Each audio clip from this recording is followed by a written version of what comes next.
against the Rangers, there is great potential for giving up home runs. But when you pitch like Zach Greinke on Friday and Luke Hochevar last night, there's great potential for strikeouts, as in 23 from those two.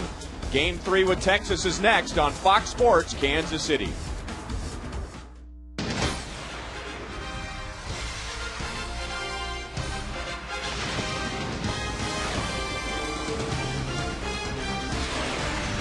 It is a bright and refreshing day in Kansas City, and specifically at Kauffman Stadium, where the Royals' long losing streak is over, and now a victory today, and the Royals end a long homestand with a series win against the Texas Rangers.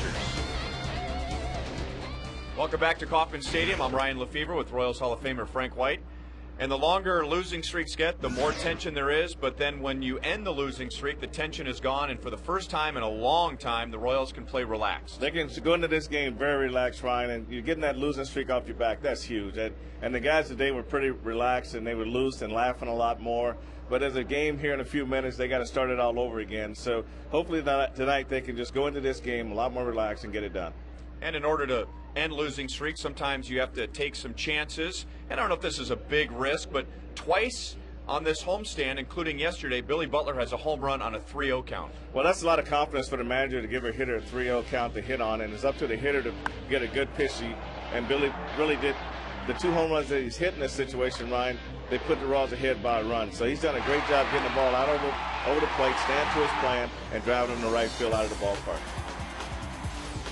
Now, certainly a bigger risk was something that Trey Hillman didn't want to do, but as he said, desperate times call for desperate measures, and Joakim Soria with a 6-out save in yesterday's game. Well, I think Trey Hillman really would like to see him do it in fewer pitches, but he was able to get it done. He was able to get a W on the board for the Royals, but also he's out of action for the next couple of days. So Trey Hillman will have to piece the bullpen together again until he can get Joakim back in there and get that bullpen in the regular rotation. This series so far has been a pretty good showcase of good starting pitching, and we'll see another starter who's having a good year in Kevin Millwood for the Rangers against former Ranger Sidney Ponson. We'll see if that motivates him today. We'll have more from Kauffman Stadium right after this.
Bread. Explore a menu full of hearty soups, hand-tossed salads, inventive sandwiches, and savory breakfast items. Panera Bread, where every detail matters.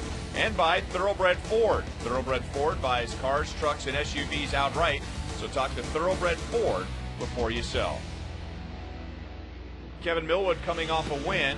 He has pitched very well against the Royals in his last 2 starts. In fact, both complete games. Took a loss back in April when Zach Greinke pitched his first major league shutout. Sidney Ponson for the Royals. Here's the Kia scouting report.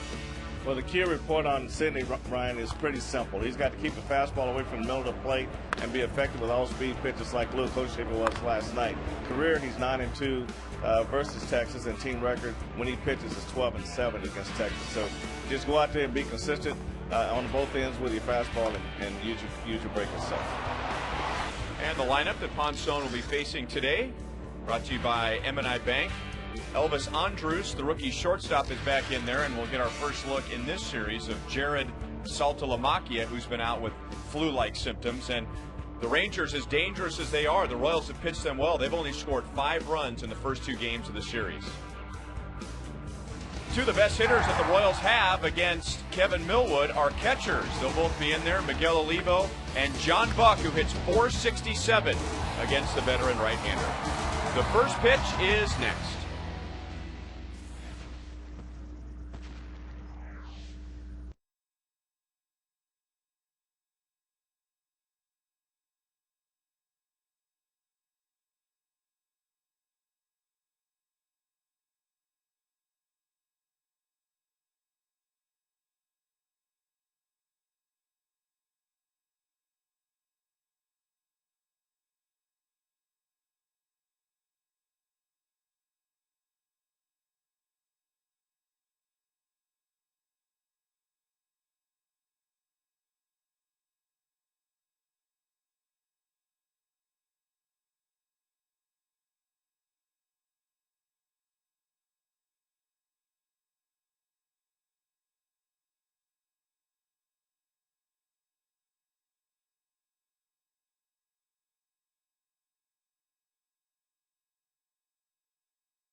HD is free with digital cable. And a youngster on Crown Vision saying play ball, and we will. Ron Washington, in his 3rd year as Rangers manager, finds himself 4.5 games back of the Angels in the West with the Royals win and the Angels win over the Twins yesterday.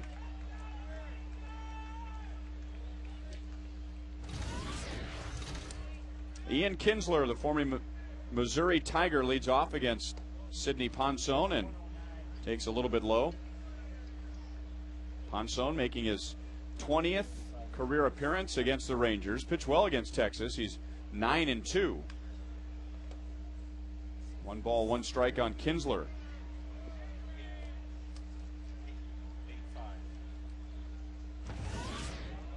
Kinsler has scored a run in the series, but he is 0 for 9. And going back to the Rangers' last series against the Red Sox, he's 0 for his last 12. And his average is down to 242 as he sends it into shallow left center. And DeJesus running up may have called up Betancourt too soon. One away. It'll be DeJesus, Ryan Friel, and Mark Teahan in the outfield.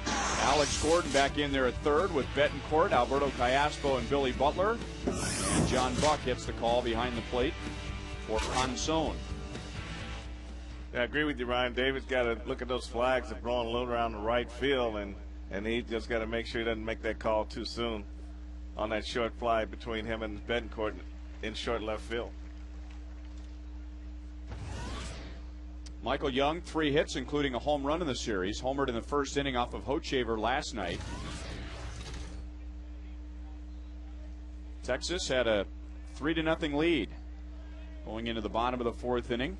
Royals got a single run in the bottom of the 4th, 3 in the 5th, and 2 in the 7th to win 6-3 and the season-long 10-game losing streak. Ponson pitched in 9 games for Texas last year, all as a starter, and pitched well. He was 4-1 with an ERA under 4, and one of those wins against Zach Greinke and the Royals. But Ponson and the Rangers didn't see eye to eye, and the Rangers were upset at Ponson for some stuff off the field, and they released him, which was quite a statement, Frank, because if anything, the Rangers needed pitching last year, but Ron Washington and John Daniels decided to make a change, and Sidney Ponson finished the season with the Yankees. 85 beautiful degrees. Started a minute early at 1:09. Time and temp brought to you by the parking spot. Easy to spot, easy to park. The parking spot at KCI. Yeah, I think what you run into, Ryan, is you got a manager who's trying to build something, and if he feels like there's one player that's taken away from that, they can put up with it for a little while, but when it starts to affect the other guys on the ball club, then that's when you have to make a move. That old saying, no one guy is bigger than the game. Mm-hmm.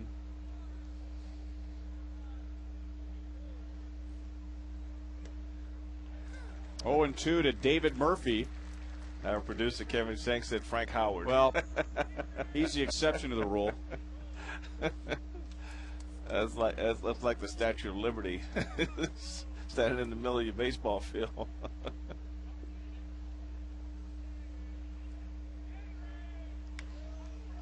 To Butler. Tough play for him all year. Good throw to second. Not in time for the double play with Ponson covering.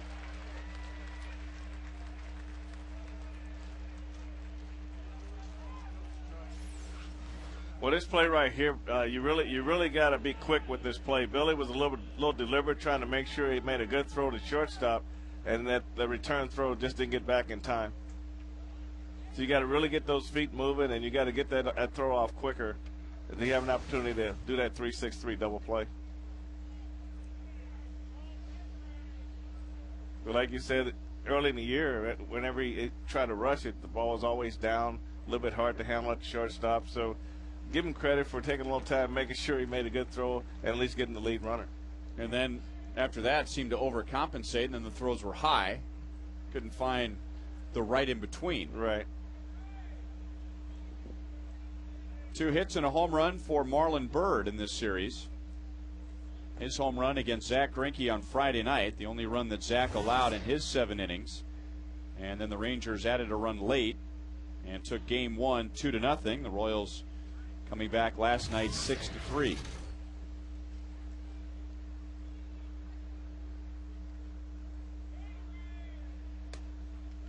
Two and one.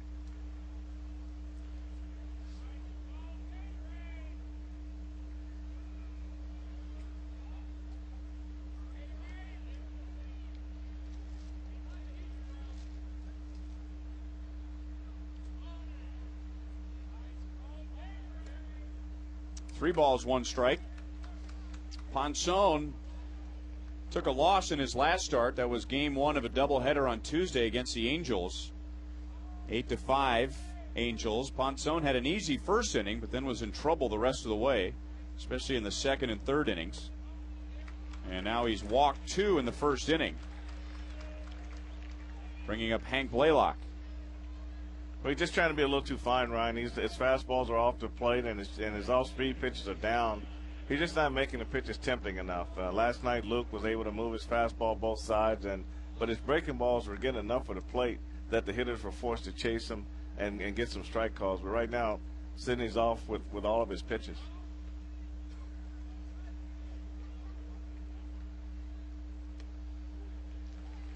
Oh, and 1 to Blaylock.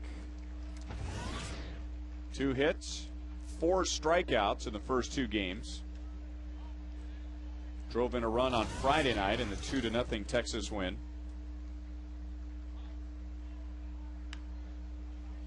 Down in the count, no balls, 2 strikes.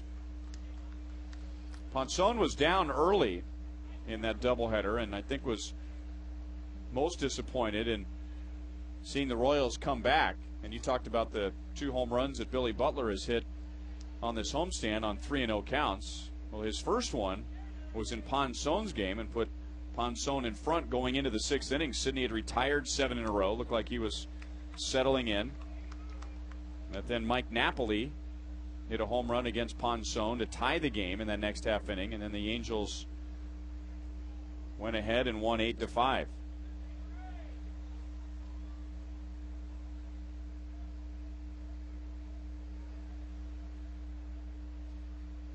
In the Royals' first 6 games of this homestand against Tampa Bay and the Angels, in all 6 games, at one point they had the lead and lost all 6, shut out by the Rangers on Friday, and the 10-game losing streak coming to an end last night. You know, a lot of times, Ryan, when the pitcher's struggling to find the strike zone, the catcher will just sit in the middle of the plate and just see what happens. But right now, they're still trying to pitch to the corners, and he really hasn't established himself where he can hit that corner when he wants to. Reaching out and lines it to left. Murphy going to be waved home to Jesus with a good shot to get him, and a perfect throw does get him.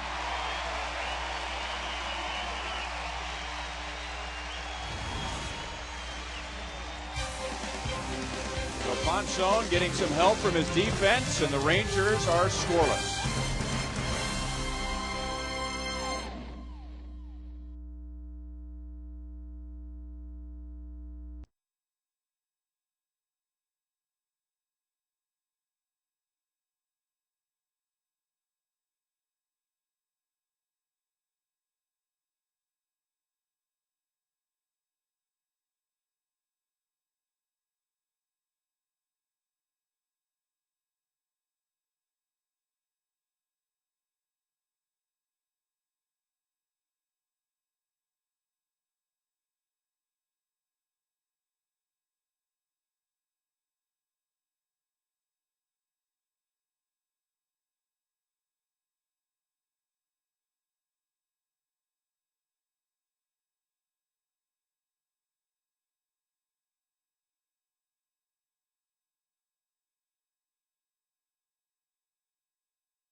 Well, David did a great job in staying facing this ball that was coming back from the left field foul line, and did a great job of getting up against the wall.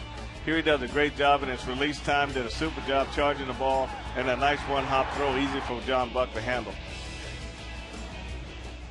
And with David coming up here in the bottom of the first inning, we'll check in with Joe Goldberg. Well, Ryan, I spent some time talking to David this morning because going into last night's game, he actually had a .500 on-base percentage on this homestand, and I asked him if he's making any changes being in the leadoff role, and he just said that just trying to be smarter at the plate, more patient, taking pitches that are out of the zone, swinging at strikes, trying to go up the middle as Kevin Seitzer preaches, and he's done that, and of course continue to focus on the defense. Mark Teahan, sitting right next to him, summed it up. He said, he's just awesome. Back to you guys. Well, he's looking a lot better than he was in the final homestand before the All-Star break when his average was down in the 230s. Now he's at 263. I can see Mark Teahan saying he's just awesome and smiling right after he says with his sense of humor. Tongue firmly implanted in cheek.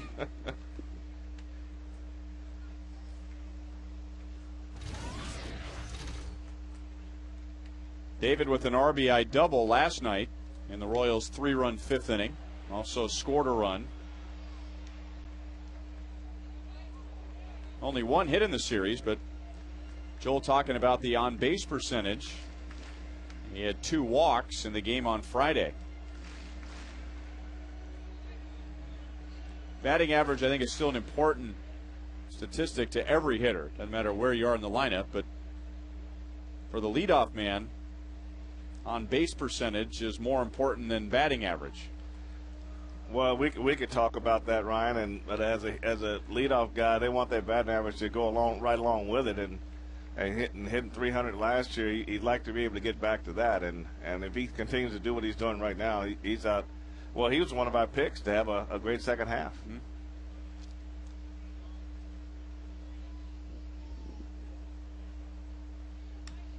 Hits that ball hard. It's sinking. And Marlon Byrd, great play. And a tough play with all that top spin. And takes a hit away from DeJesus. They did a real good job of recognizing this ball wasn't going to go far. You don't see guys diving forward very often, but he did a great job on this play here. M&I Bank showing us the Royals batting order. Ryan Friel will hit second. Both catchers in there today, or at least 2 of the 3 catchers. Miguel Olivo, the DH, John Buck catching, Alex Gordon's at third, with Betancourt hitting 9th. And of course, with the Royals carrying 3 catchers, Trey Hillman, without reservation, can put Olivo and Buck in the lineup if something happens to John Buck. The Royals will not lose the DH by shifting over Olivo. He can just put Brian Pena in there.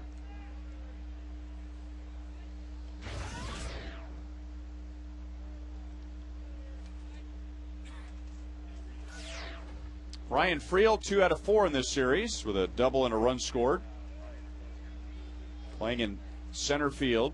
So Willie Bloomquist, who's had a couple of sore knees, is going to get today off.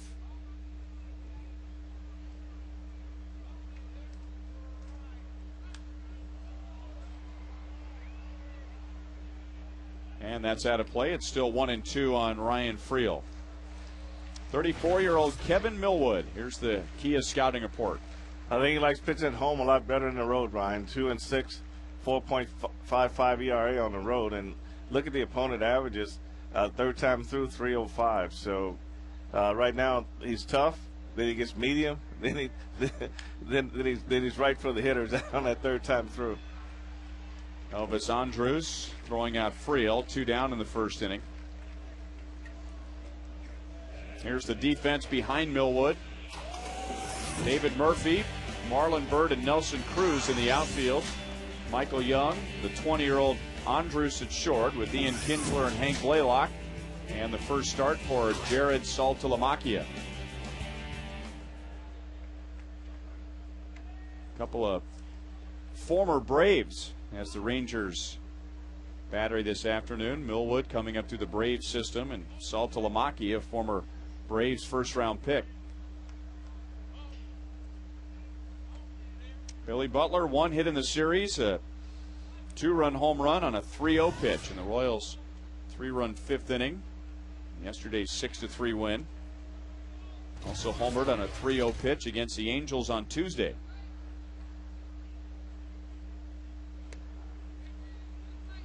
I would guess if you're the manager, you obviously want a smart hitter if you're going to give him the green light on 3-0. And also a guy who's not going to try and change anything just because the count is 3-0.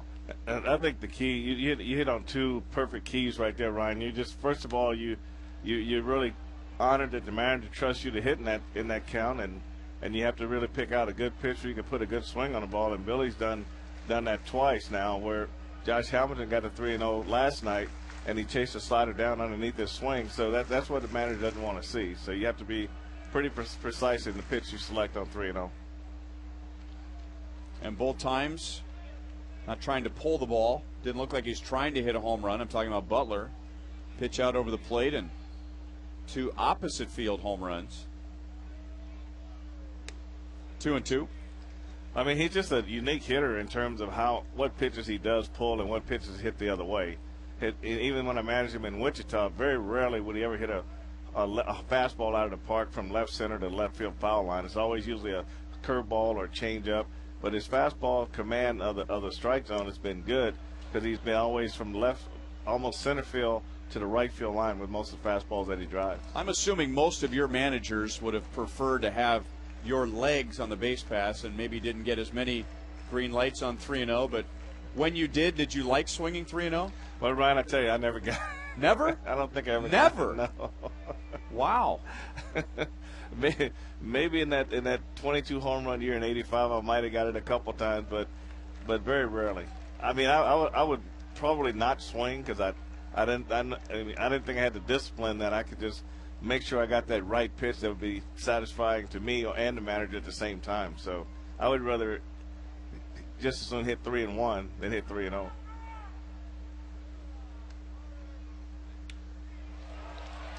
Didn't get all of it. And Murphy brings it down and left. And Millwood has a 1-2-3 first.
Kia.com and by Taco Bell. Try the new bacon cheesy potato burrito.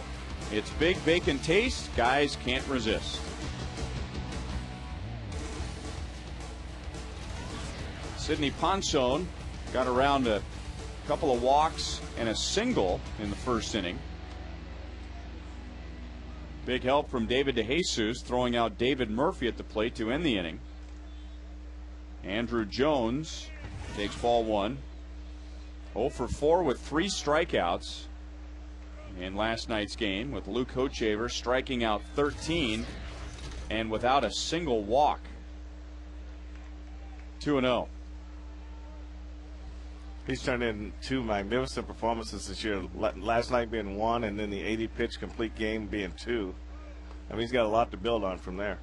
And really pitched this lineup perfect because they strike out a lot. They don't walk a lot.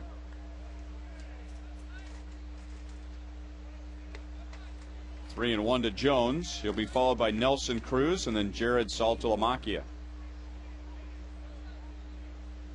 Jones with the spider web tattoo on his elbow. See that? That had to take a while. I hear tattooing is kind of painful, but that's a lot of work. I mean, how would you cover that until it healed properly? See that spider web right there?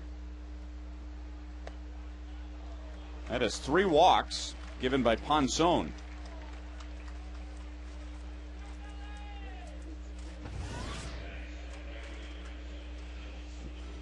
So moving up on 30 pitches, Hochevar and Greinke in the first 2 games walked a combined 3 and 14 innings. All 3 walks coming from Zach.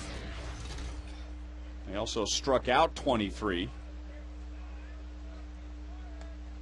Cruz tried to bunt, missed, throw down to first, and they got him. Andrew Jones has been at odds with this crew of umpires the whole series. Phil Cuzzy, remember, he was the umpire that ejected Miguel Olivo in Pittsburgh. Miguel bumped him and got suspended. Well, John Buck did a great job in catch and release on this play here. That was a great throw for Billy right there to handle.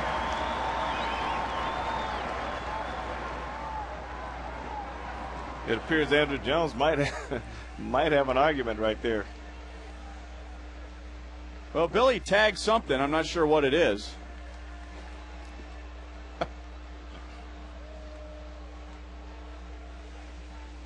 Now, you have pointed out earlier this year where Billy has positioned himself in the other way and has made it hard, kind of the wrap-around tag. That time he put himself in a position to lay down a quick tag. He angled his body real well right there. And, rather than using a swipe, sometimes it's better when you know a guy's coming back head first.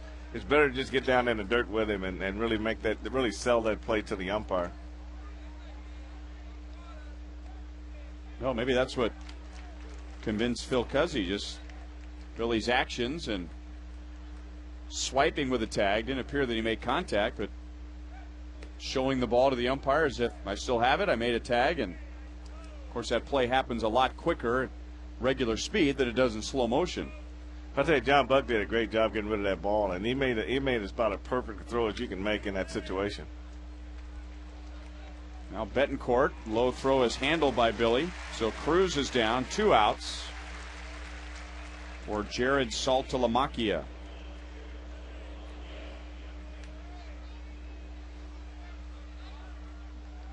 Well, it's no secret that the league has been running on John Buck the last 2 years, and he certainly could get some help from his pitchers keeping the runners close, but that might be a little weapon that he can use as well, too, as the scouting report comes out, hey, you better make sure your secondary lead isn't too big because he'll throw down to first base. Well, that's true, and Miguel Olivo tried also, but you just got to see the spacing between the runner and first baseman.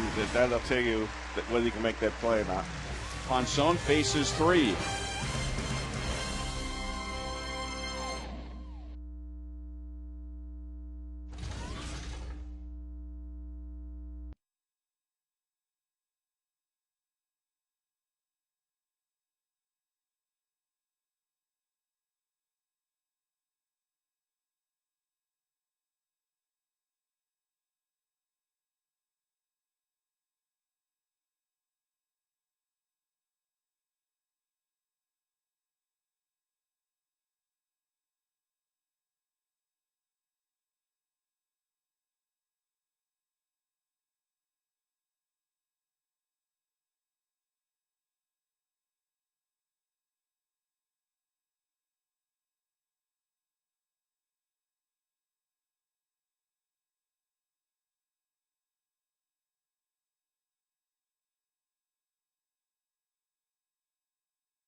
presented by Sprint. What do you think was more impressive looking back on Luke Hochevar's two best starts this year? That 80-pitch complete game against the Reds on June the 12th, or last night his career-high 13 strikeouts with no walks. That really only tells half the story when you talk about the strikeouts. No walks to go with that. Text 432-432, enter keyword Royals, followed by A for June the 12th or B last night. Standard text rates apply.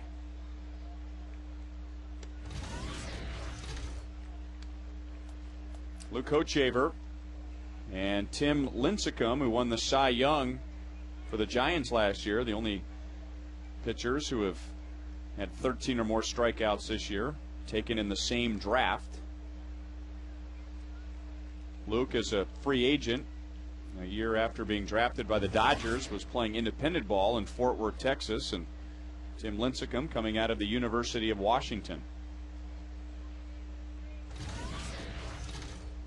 Now he can sit back, relax, think about his achievement, and cheer the Royals onto a series and perhaps a season series victory against the Rangers.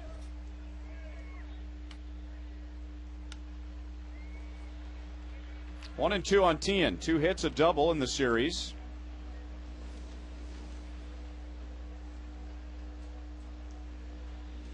Yeah, that's the one pitch right there that Mark really has to start laying off of, Ryan, is that fastball up and on his hands and force the pitchers to get back out the outer plate where he can drive the ball to the left center and left field and back through the middle. Can't lay off it there, and first strikeout for Millwood, who has that ability to elevate the ball. So he's retired the first 4. The Royals and Farmers Insurance will salute uniform heroes, including military, police, and fire personnel. The weekend of August 7th through the 9th, uniform heroes can get half-price tickets for all 3 of those games. We'll salute the military on Saturday, August the 8th, and honor police and firefighters on Sunday, August the 9th.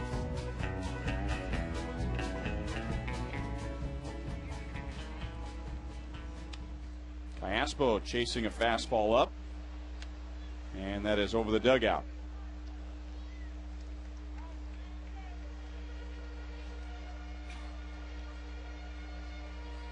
Alberto with 3 hits and has hit in 7 straight games.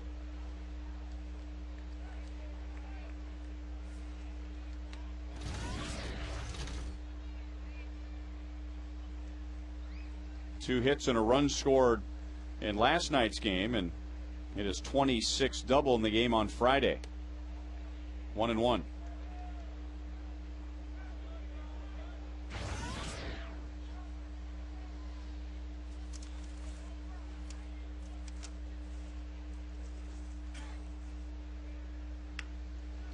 To the right side, Kinsler to the hole, and it goes right through him.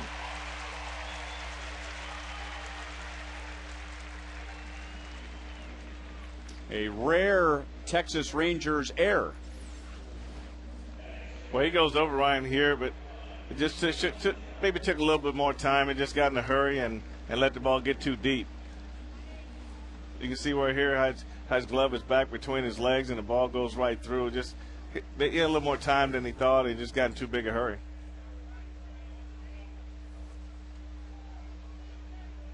It's only the 55th error committed by the Rangers this year. They have not had many errors come back and hurt them. It's 0-1 on Olivo. They don't have the fewest errors in the league. In fact, they're a long ways away from that. The Blue Jays only have 35 errors. And we're talking about moving up on 100 games in the regular season. But the Rangers have given up the fewest unearned runs. So a lot of times it's not necessarily the error, but what happens after the error. Does that lead to a bunch of runs that shouldn't have scored? And so Ron Washington's team has really improved on defense, but it appears that a majority of the errors they've made this year haven't really stung them. I know when I played, that's the thing that bothered me most was it wasn't making the error, but I was always concerned with what was going to happen after the error. If it didn't cost the team any runs, then I would just kind of let it go. But that was always a big fear. Anytime you make a mistake, whether or not you're going to be good enough to overcome it and not let some runs cross the plate on you.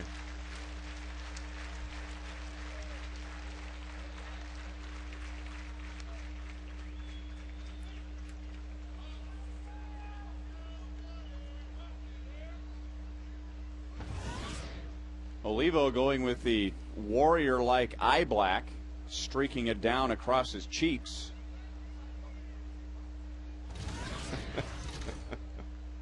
Alberto Callaspo just got the biggest jump in Major League Baseball this year.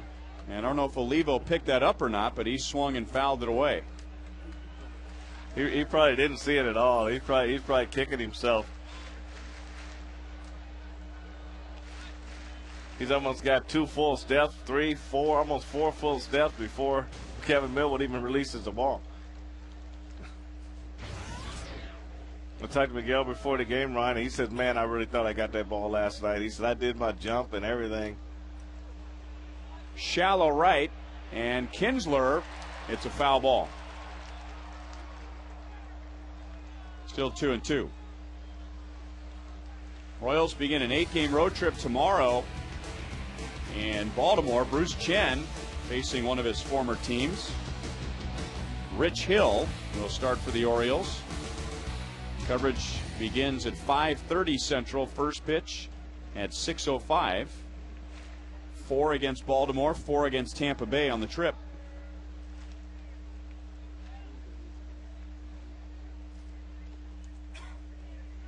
You can catch 5 of the 8 games on Fox Sports Kansas City, which means 3 games will not be televised, which further means our television crew will be cut loose with no chaperone for 3 days on this road trip. 2 of them in St. Petersburg, Florida. Will be nice.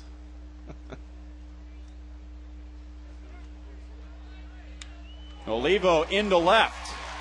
So the Royals with 2 on, 1 out in the second inning.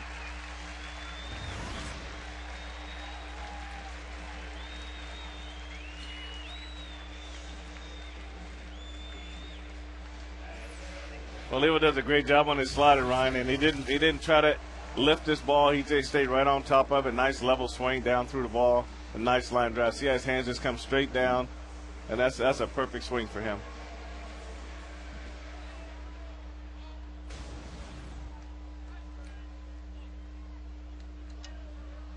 So with 1 out, an error and a single.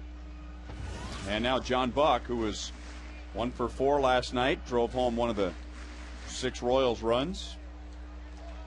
Miguel was saying when he was with the White Sox, Ryan, when they came in here, you remember when the Royals had moved the fences in for a little bit, 375, I think, in the alley, and he said they came here and they hit a whole bunch of home runs that weekend, and then he came here and he says, why did they change? I said, well, you just told me why they changed. You guys hit more home runs than everybody else. And that was at a time where, let's face it, the hitters didn't need any help. No. I mean, the baseball now is about as hard as a golf ball. Strike zone has gotten better, but I think still, for the most part, favors the hitter. And most of the newer ballparks, there's a few exceptions, but a lot of the newer ballparks are getting smaller. The hitters are getting bigger for various reasons. Hopefully that will begin to change in the coming years. So, yeah, why not help out the pitcher in some way?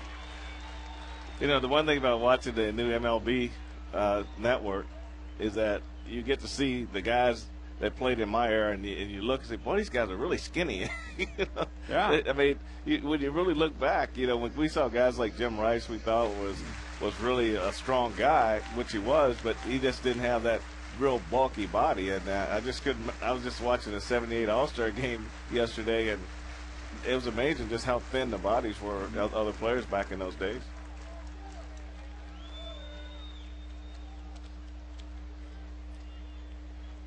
Buck batting with Callaspo at second, Olivo at first.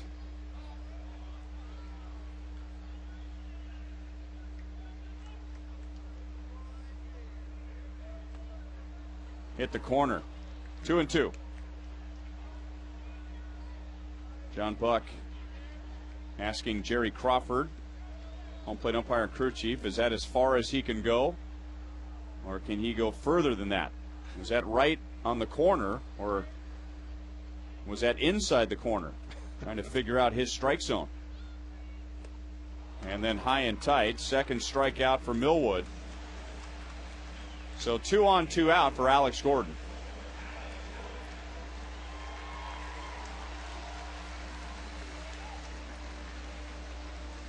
Here are some of the early returns.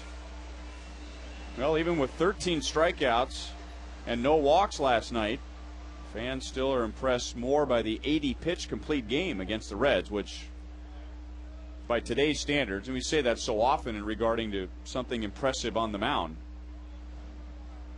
that hardly ever happens. I mean, you're lucky if you get a complete game, period, but a complete game with 80 pitches, that is unheard of. Well, I think in the day of the pitch count, everybody talks about it so much, and you get around the 100-pitch limit, and managers start stirring the bullpens, and I think a lot of fans still aren't so much in favor of that pitch count. I think the pitch count they think is overused in today's game. So I think to have 8 in a game where 80 pitches are thrown, they're going to jump on that and say, man, what a great job he did in that ball game, because he had to throw a lot of strikes. 1-1 on Alex, 1 for 2 with a walk in the game on Friday. Now I'm sure his teammates enjoyed watching Luke dominate like he did, but when you're standing around on defense, the 80 pitch complete game means a lot of balls hit to you. 13 strikeouts is a lot of standing around and watching. If they quick strikeouts, you can deal with it, but if it's deep count strikeouts, it's just as taxing to be out there waiting. But I think it all is about the rhythm of the pitcher. When the pitcher gets to a good rhythm where he's throwing a lot of strikes and keeping the ball in play, then the defense goes right along with him. Just like if he goes the other route, a lot of deep count, then the defense goes to sleep with you. Now, there were games I was out there, and the pitcher was having a hard time throwing strikes, and after a while, you started rooting for him to throw a strike and forget what you're supposed to do, and all of a sudden, here comes a hot shot, and you got to get ready for it, and most times you're not ready for it.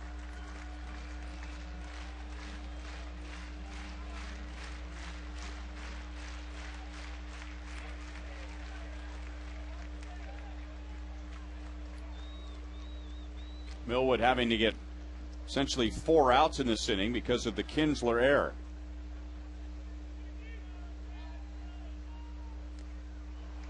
Full count.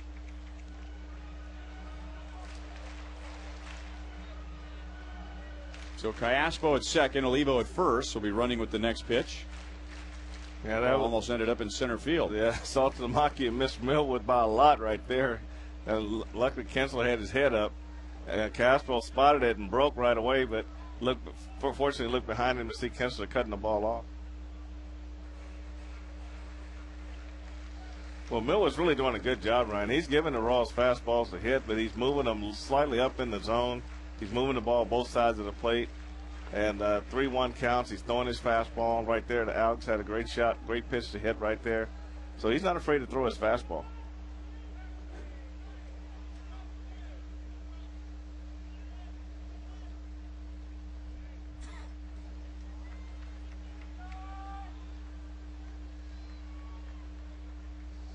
And Cayaspo was taken off to third base. There was no one for Millwood to throw to, but if there had been, Cayaspo might have been picked off. This is not taking off to steal third. This is taking off, not looking for a big jump here, right? He's looking for too big a jump with 3 and 2. I mean, he's going to be running on the pitch anyway, so there's no sense putting yourself in a position to get picked off. I think Trey Hill will get thrown out again if if that had happened right there.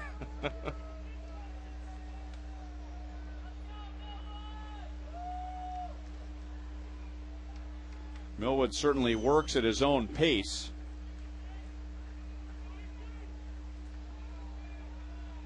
And the runners are off, and Alex pulls it on the ground. Blaylock handles a tough hop. The Rangers commit an error, but as has been the case for most of the year, that error does not turn into a run.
Buck picking off Andrew Jones. And that's helped Sidney Ponson get around 3 walks and 1 hit. No score to the 3rd inning. That young guy hoping he can get a hot dog launched from Slugger, from the hot dog launcher.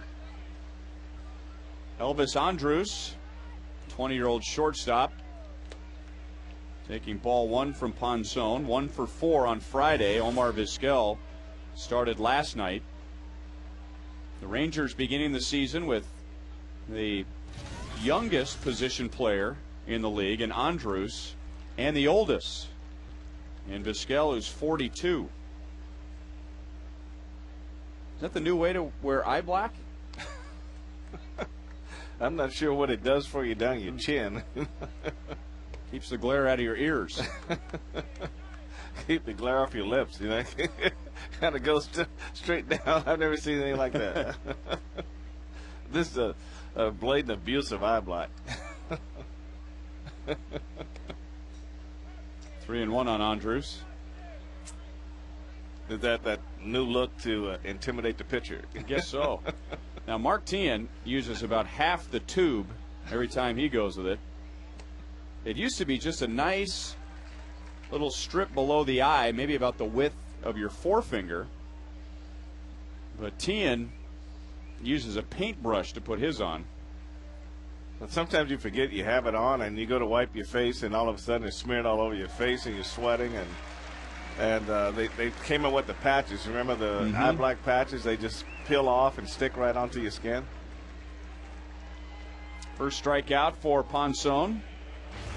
Today's Roadrunner Turbo Speed Pitch comparison. Ponson has hit 93. Millwood has gotten up to 95. Double your speed with Roadrunner Turbo from Time Warner Cable. So second time through, and now Ian Kinsler, who is hitless in the series. 0 for 10. He has scored a run.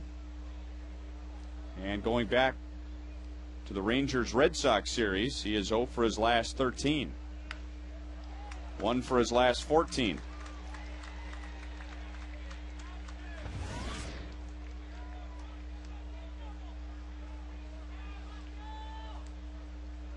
Kinsler's average down in the 240s. Last year he challenged for a batting title. Finished the year at 319, which was 4th. But for a big chunk of the year he was leading the league, back and forth with his teammate at the time, Milton Bradley. Neither one of those two finished at the top. Joe Mauer of the Twins winning his 2nd batting title in the last 3 years.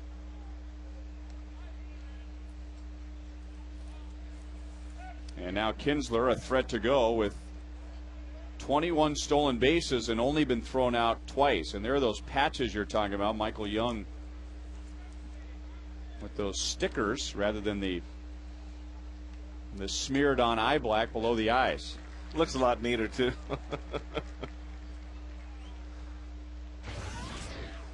Yeah, but there's something about going into the clubhouse after a game, your uniform's dirty, you got eye black all over your face, you got drool on your chin. I mean, some blood and some busted open scabs, you know? I mean, this isn't a beauty contest, is it? That's a one-day player. He's not going to be in there the next day? Not with all the things you described. You want to go in dirty, but you don't necessarily want to be bleeding. But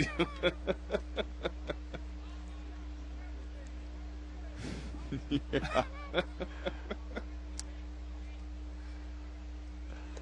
I think the guys that put it on and they get in the middle of the game and they're hot and they come in and they want to use a towel and they forget it's on. That's when it really looks bad. And now it's all over your uniform. It's really kind of a messy situation. I think that's why the stickers were really invented, just because of the messy eye black. And the clubhouse guys, they're complaining about trying to wash your uniform, trying to get this stuff out of your uniform, especially when you wear your whites. Not all fans know why players do that. I'm sure they've seen a lot of players wear the eye black, but of course the black attracts the light in the sun, so the glare is attracted to below the eyes, so the player doesn't have to squint all day. Well, they did a lot of testing on when I first started the game. Underneath your cap, it used to be green, and then after a while they made it gray, thinking it was easier for the eyes, having the gray underneath the ability cap, and then you went to the eye black for glare, and now guys wear sunglasses a lot of times now. So there are some guys now that wear the sunglasses plus the eye black, so I'm not sure what that's all about either. That's what Alex does, although it appears the eye black is below the sunglasses. So they could be trying to accomplish two things there: the sunglasses on defense and the eye black is for hitting. Because some guys can't hit with the glasses, some guys do.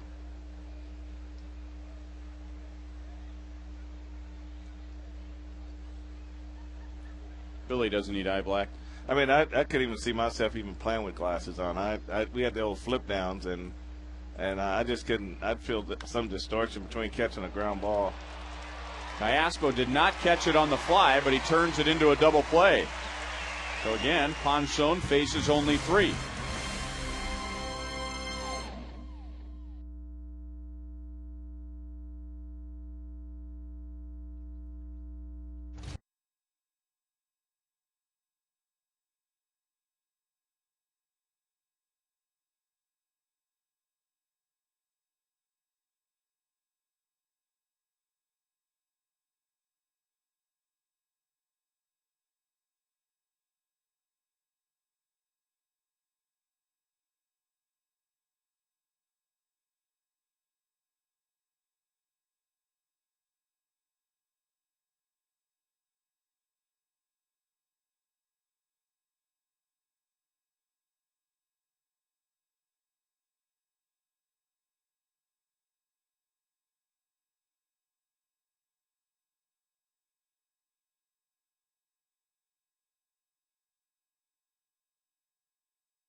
The third, and you could tell that was not 100%.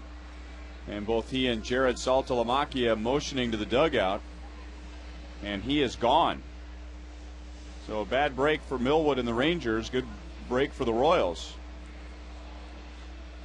The Rangers going to have to dip into their bullpen in the third inning. Dustin Nippert will take over with Betancourt, DeJesus, and Ryan Friel coming up. The last thing that Millwood did in the bottom of the second, he got Alex Gordon on a ground ball to first, and Hank Blaylock handled that ground ball by himself, but that's a play. Anytime there's a ground ball to the right side, the pitcher's job is to run over to first. So maybe he tweaked something here. We'll take a look. Yeah, well, maybe. He kind of 3 or 4 steps into it. May have been slowing down because he realized Blaylock made the play, but that does not look like a pitcher who is 100% comfortable coming off the mound. So he may have rolled or twisted something as he was on his way to first base, or maybe he didn't.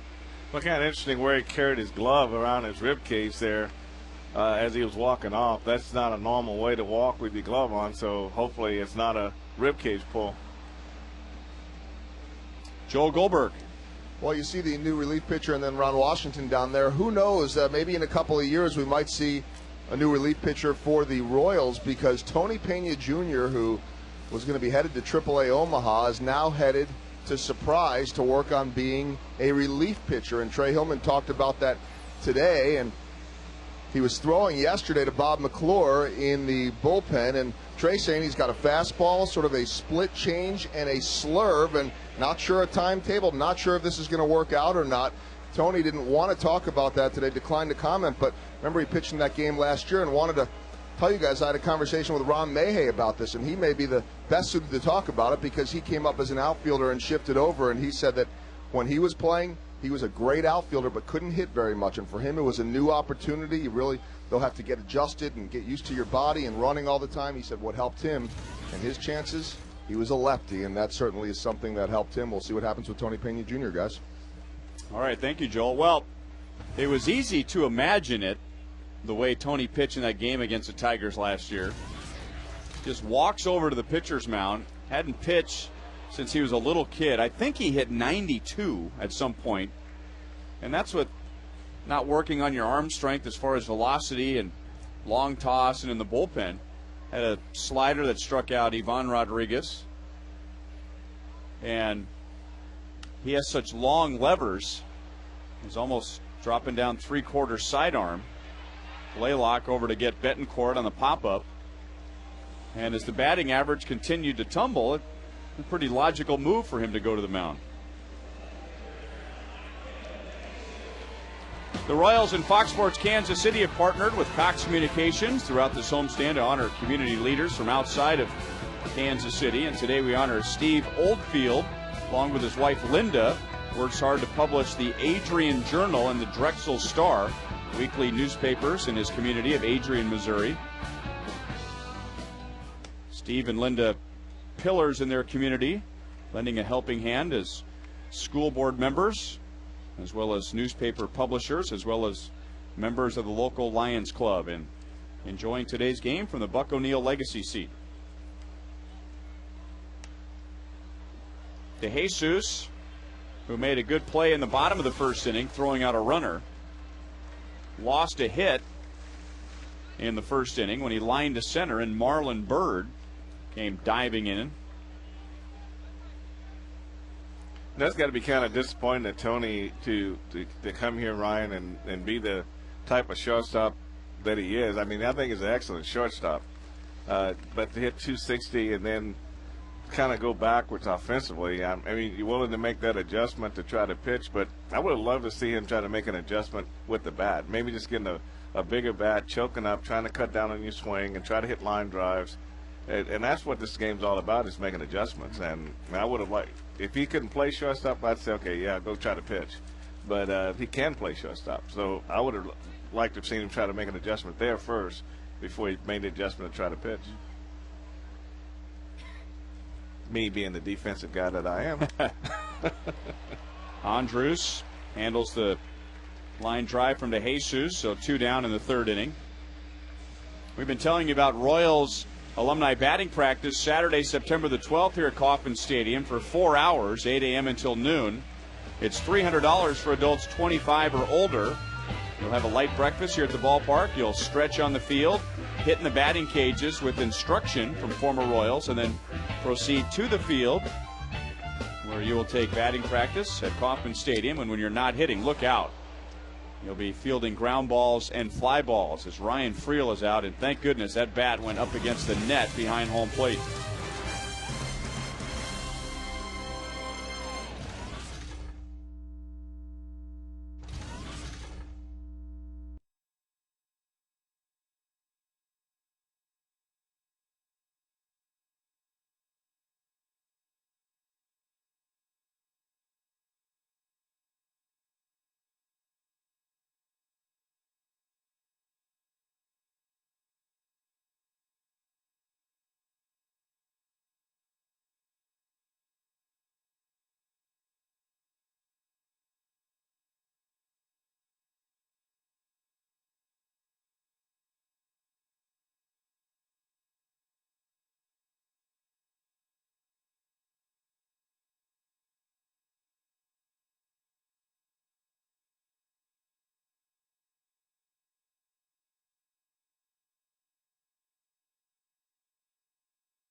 Kansas City area Toyota dealers.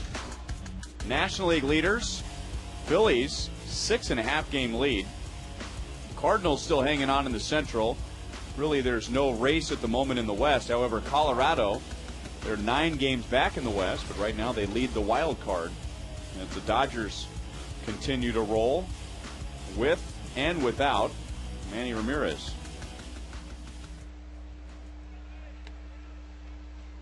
1-1 on David Murphy, who bats third today. Josh Hamilton out of the lineup.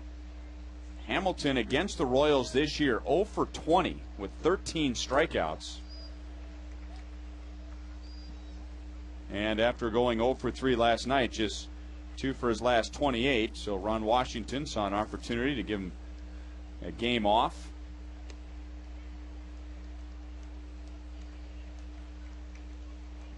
So Murphy moves into the outfield in left. Marlon Byrd to center to cover Hamilton.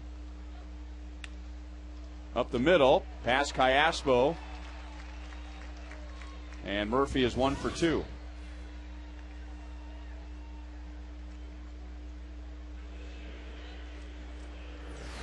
Royals baseball brought to you by the State of Missouri Tobacco Quit Line. Call 1-800-QUIT-NOW. Kauffman Stadium, beautiful as ever. And it hasn't been as big a challenge to this point for head groundskeeper Trevor Vance and the boys to keep the grass green with this mild weather, and we've gotten quite a bit of rain. The grass has not been replaced yet on the infield by the regular Bermuda, and it's about this time of year that grass begins to wear down because of the heat and the wear and tear, and it's dug up, replaced by a Bermuda which loves heat and water, very resilient, doesn't handle the cold very well. And I want to say typically that thing goes in, the Bermuda I'm talking about, at the end of June. Kind of, or else right around the All-Star break, yeah. Somewhere in that area. It's been a great summer so far. I can think of games where the Royals are about to go on a road trip, final game of the homestand, and before we can even pack our bags and get on the bus, they're already digging up the infield grass and giving it a chance to settle. If they were to do that after the game today, and we don't know if they are or not, but there would be 8 days until the Royals would be back in Kansas City. Well, 8 days on the road, so a 9th day before the Royals are back at home again. Ryan Friel back near the track to get Marlon Byrd. Murphy tagging, and he'll go to second base. So Marlon Byrd 0 for 1. Runner in scoring position for Hank Blaylock. He singled his first time up. That was an excellent job of Murphy recognizing Friel going back, and he's got to make that turn to make a long throw. He went back and tagged and got in scoring position. That was a real good job of base running.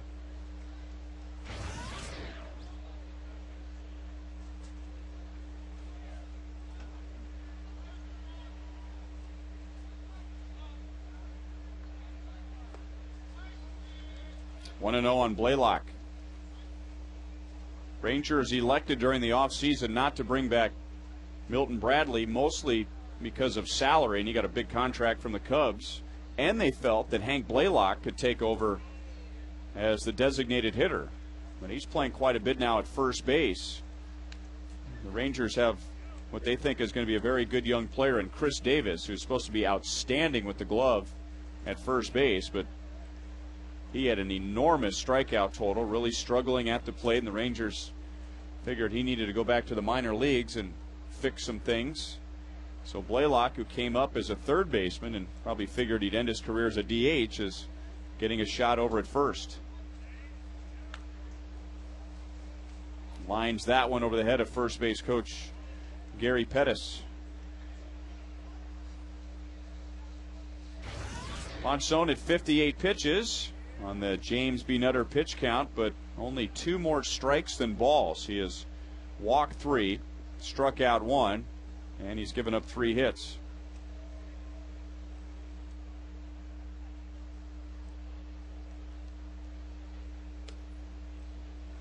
Two and two. And there's Robinson Tejeda, who's been warming up in the pen. Now, Ponson certainly hasn't dominated in 3 1/3 innings, but also hasn't really done anything to hurt himself. He's walked 3, but he's had a double play, a runner thrown out at the plate, another runner picked off. But Royals are prepared if something goes wrong in this 5th inning to bring in Tejeda, who is the team's long reliever. I think what you're seeing now, Ryan, is the deep counts. And he started the game working really fast. Now his pace has slowed down, and I think that hurts your defense when that happens. John Buck will be feeling that for a while.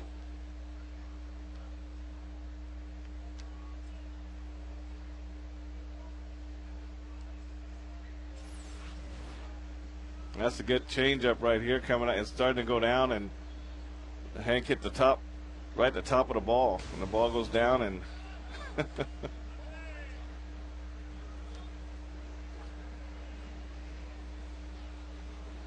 well, it looked like it got more of the leg than the cup, and that's a good thing. oh boy. On a foul ball like that, you want to hear more splat than you do thud.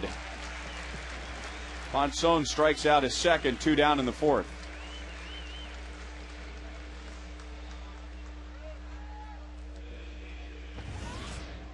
So Murphy at second, 2 down for Andrew Jones, who walked leading off the 2nd inning, but then Buck picked him off of first.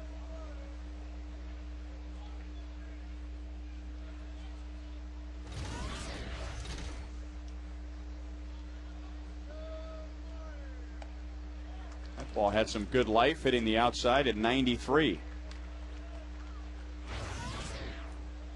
Andrew Jones won 10 Gold Gloves playing center field for the Atlanta Braves. And then last year, his first year outside of Atlanta, had a nightmare season with the Dodgers, on the disabled list twice, requiring knee surgery. Batted just .158 in 75 games.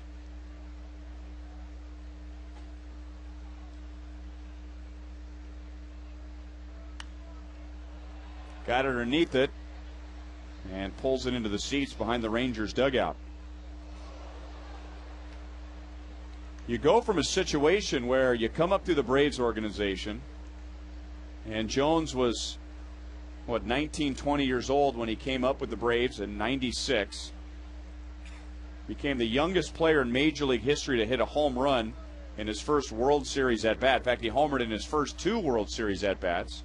Started piling up the Gold Gloves, so they loved him in Atlanta. But everything changes when you change scenery. Great play by Betancourt. So Ponson gives up the leadoff single, but no runs in the 4th.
4 scoreless innings. Here's a strikeout of Elvis Andrus in the Arby's pitch by pitch. Well, Ryan, starts him off outside with a fastball, comes back with a strike. He's working down in the zone, which is good. Great movement on that two-seamer. 2 strikeouts for Ponson to go along with 3 walks. Billy Butler, Mark T, and Alberto Callaspo against Dustin Nippert in the 4th inning. His 2nd inning, Kevin Millwood with 2 scoreless innings, but while he was warming up before the 3rd, had to leave in the middle of his warm-ups. And Nippert retired the only 3 batters he faced, and now he's 1-2 on Butler.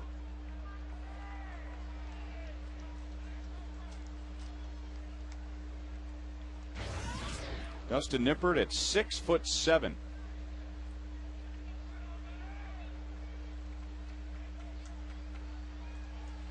A former big prospect in the Arizona Diamondbacks system.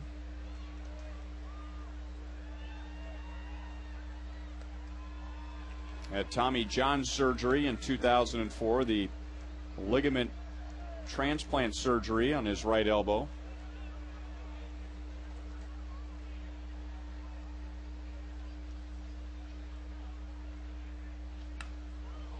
Stroke foul, still 2-2.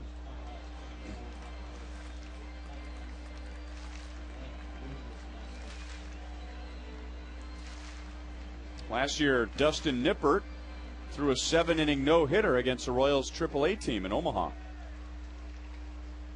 I imagine that was game 1 or game 2 of a doubleheader. They play 7-inning games with doubleheaders in the minor leagues as Butler grounds out. He's 0 for 2.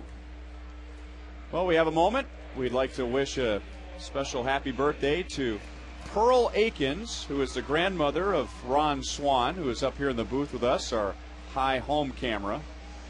He's the one we're pointing to there, not to confuse him with anybody else in that shot. His grandmother is 100 years old today. So happy birthday to Pearl Akins, who is watching the game, lives in Kansas City, Missouri. Pearl, Ron so far is staying out of trouble today.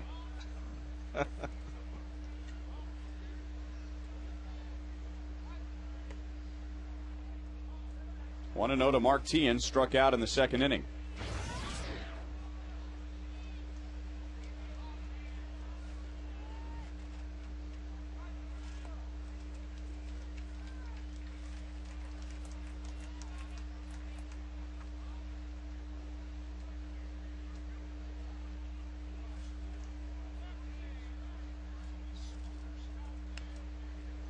Off of his knee, 2 balls, 1 strike. Well, this has been a strength for the Rangers lately, their bullpen, but generally that means you're turning it over to the bullpen in the 7th or 8th inning, not turning it over to the bullpen in the 3rd, as Ron Washington was forced to today.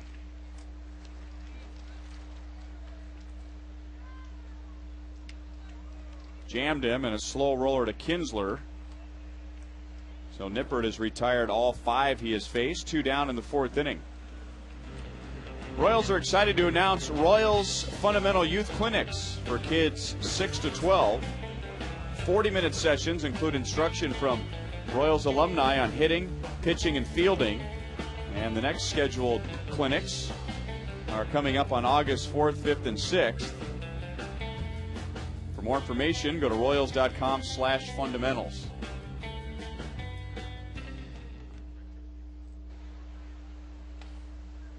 Royals have already had 2 of those clinics on July 21st and 22nd.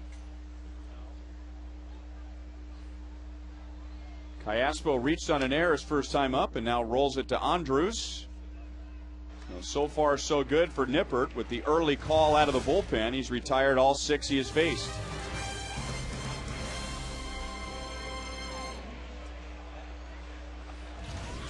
I was going to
already. DeJesus with a throw in the first. John Buck picking up a runner in the second.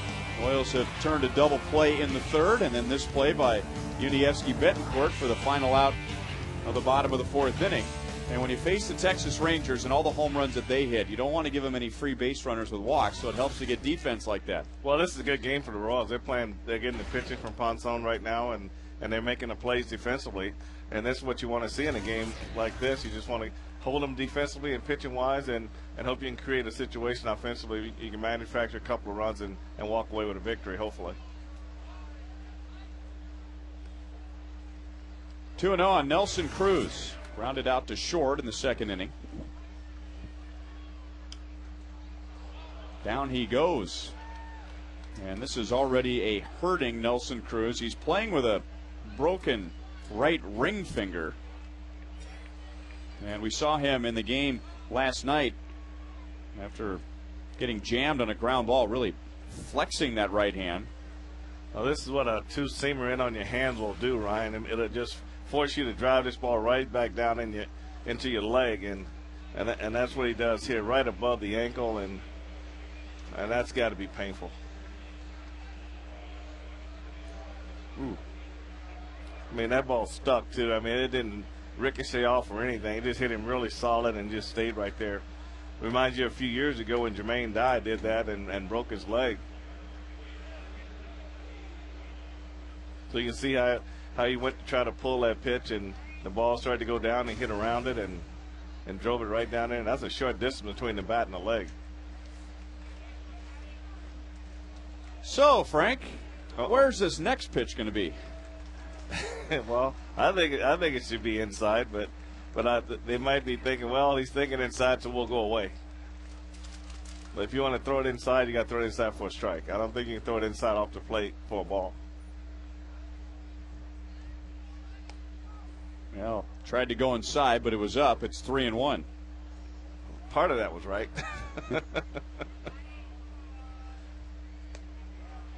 Full count.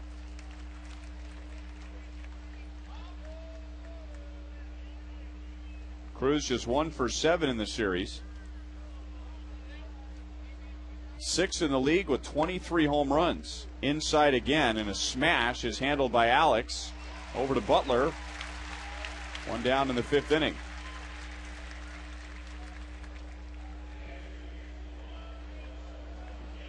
Sidney Ponson has not won for the Royals since May the 6th, when the Royals beat the Seattle Mariners. The Royals won the next day and were 18-11 and had a 3-game lead in the Central Division, and then that trip to Anaheim right afterwards, and the 0-5 road trip, and Royals have been trying to recover ever since. And Ponson really pitched his best game of the year on May the 6th against Seattle. Here's what he's done today. He gave up 1 run and 7 in the 3rd innings, but Luke Hochevar was pitching so well at AAA, and Joakim Soria was having problems with his shoulder, and the Royals needed some help in the bullpen. So Ponson from the rotation to the bullpen, and Hochevar taking the place of Ponson in the rotation. And then Ponson, 5 games in the bullpen with an ERA of almost 13, and then the trip to the disabled list.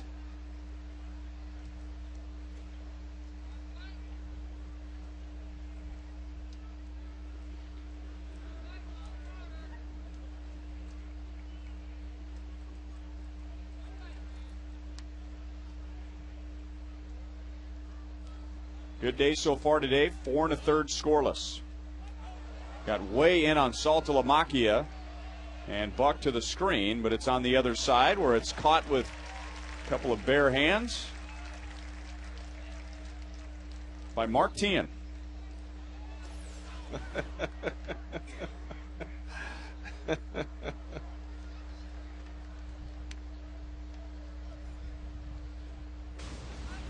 No, he made it look so cool. I bet inside he was just dying. I just not knowing exactly where this ball's going to come down, whether I can catch it or not. when they catch it, they just make it look so. I knew that was going to happen. Well, I'd say a high pop-up like that behind the plate, that's tough to catch when you have a glove on. I know.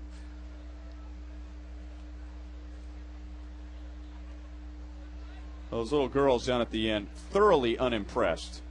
Well, they've been working on her Sheridan's custard. Why didn't you give me the ball?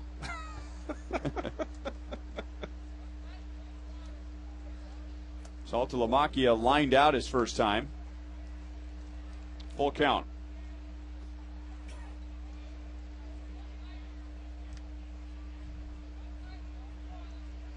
Three walks, 2 strikeouts for Ponson.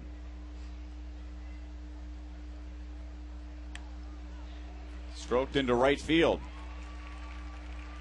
The Rangers with their 4th hit, 1 on, 1 out in the 5th.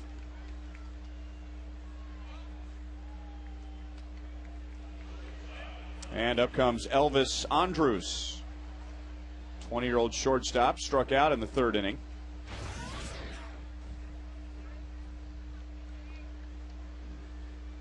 There's always a risk when you bring up someone as young as Andrus, but the Rangers really needed to improve their defense. And he was by far the best that they had in the minor leagues, one of the best in all of the minor leagues. But he had only played 3 full years of professional baseball, and he had at least 31 errors in each of those 3 years. This year he only has 12. And I wonder how much that has to do with, playing on good fields now, a lot fewer big hops. The Rangers told him, don't worry about what you do at the bat, just worry about your defense. So fouls it away with Saltalamacchia running, and sounded like an attempt to just simplify Andrus' game and not have him worrying about too much. Just make the plays on defense. Well, I think manager Ron Washington, who's a strong defensive guy, had to have seen something in him to want him coming to the big league so fast. And like you say, you take the pressure off by saying, don't worry about hitting. You just here to catch the ball. And then you get down to, okay, we don't want you to concentrate on making the great plays. We want you to make the routine plays. So you start with the routine plays first and then kind of go from there.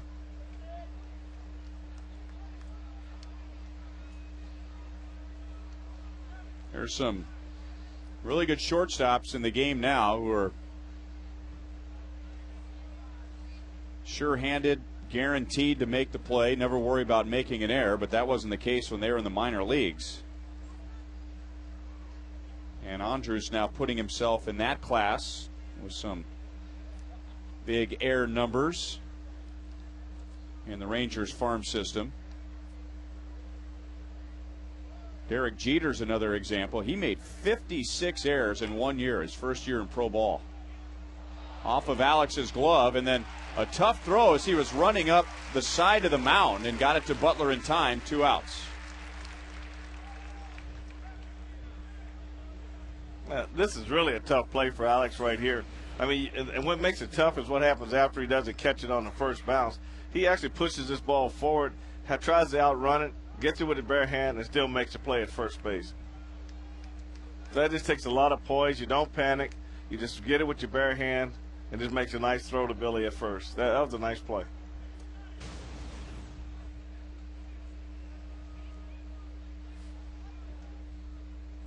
So Saltalamacchia at second, and Ian Kinsler 1 for 2 with a single to left field. And Ponson starts him with a slider away. We're going to rule that play for Alex 5-5-3. That's compliments of Doc over here.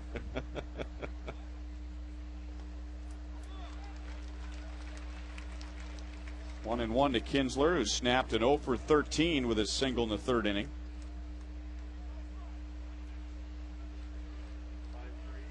Ponson beginning his grip with the split finger.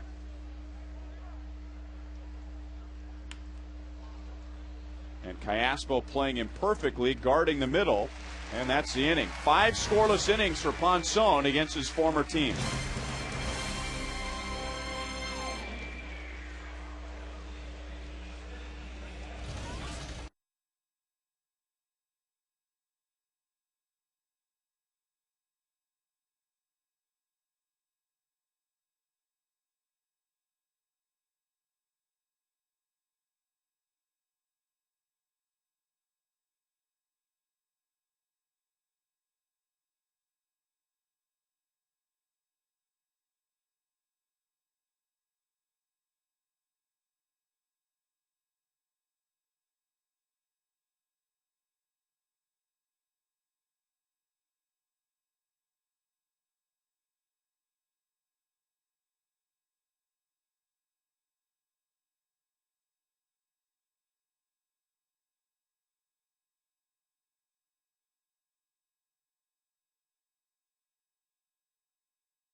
Nippert has faced 6, retired 6.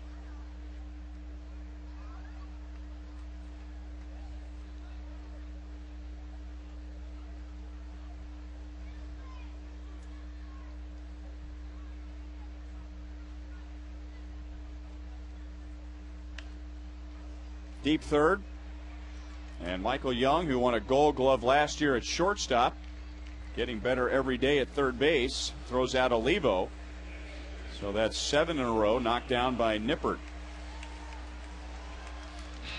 Royals Alumni Fantasy Camp coming up next year, February 1st through the 5th at the Royals Spring Training Facility in Surprise, which they share with the Rangers. An all-star lineup of coaches, including George Brett, John Mayberry, Frank White, Dennis Leonard, Willie Wilson, Jeff Montgomery, John Wathen, who visited with us last night. If you'd like information, 816-504-4150 or at Royals.com. John Buck struck out in the second.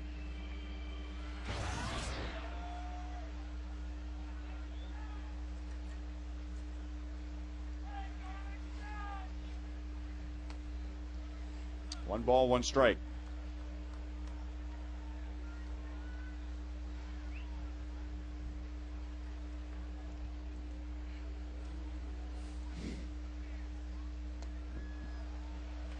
One and two.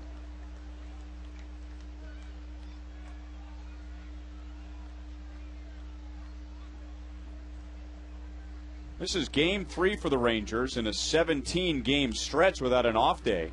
So even though Nippert has done a good job so far, and Ron Washington will, I'm sure, try and get as much out of him as possible, this is one of those scary games when you don't have a break for the whole bullpen to catch its breath. This is one of those games that can throw everything into disarray. If Nippert has a short outing and you have to use 4 or 5 relievers in one game, and then you have to wait another 14 days for a day off, 2 weeks, and the Rangers falling back in the West, 4.5 games behind the Angels, who are really starting to take off. Nippert strikes out his first, and he's retired the first 8. You know, Ron, that was the biggest fear the Royals had when they went through their 20 consecutive games without a break, was that one game in early or in the middle where you have an early exit, say like Millwood exited today because of injury, and if that next guy in doesn't do quite as well, now you're looking at using 4, maybe 5 guys, and that can throw you out of whack for a while.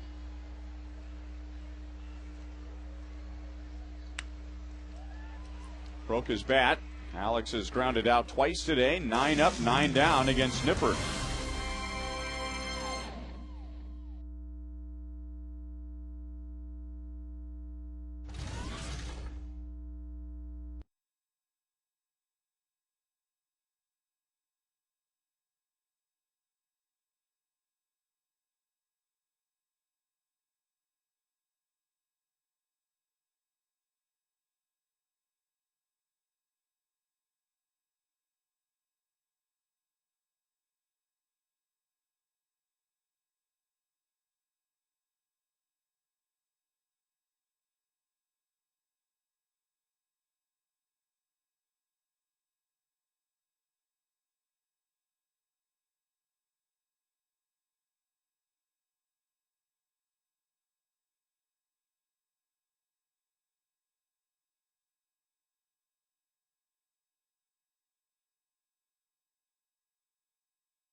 John Buck picking off Andrew Jones.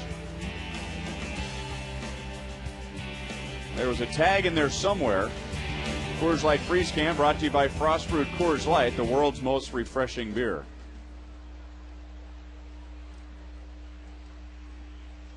And Buck has caught 5 scoreless innings from Sidney Ponson, who flips a curve in for a strike on Michael Young. Young walked in the first, grounded into a double play in the third. Ponson has not had an easy inning yet, but because of the defense, has only given up 4 hits, no runs, and now Young drives it over Mark Teahan in right field, and he'll end up at second base with nobody out with his 29th double.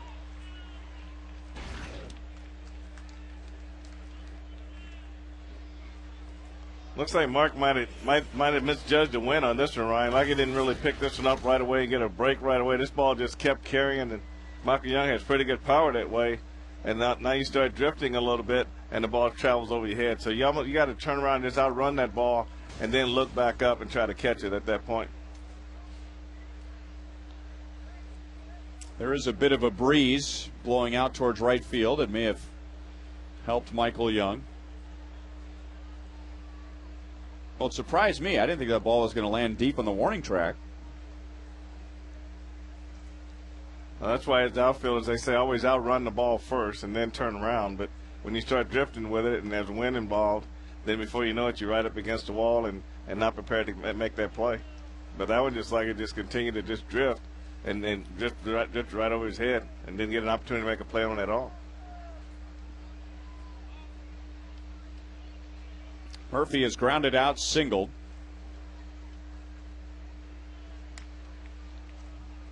Trying to at least get something to the right side and advance Michael Young. It's 2-1. Today's copyrighted telecast is presented by the authority of the Kansas City Royals and may not be reproduced or retransmitted in any form. And the accounts and descriptions of this game may not be disseminated without the express written consent of the Kansas City Royals Baseball Corporation. 2 balls, 2 strikes. Ponson gave up 2 walks and a single in the first inning, but he got some help from DeJesus throwing out a runner at the plate. Andrew Jones, the leadoff walk in the second inning, but he was picked off.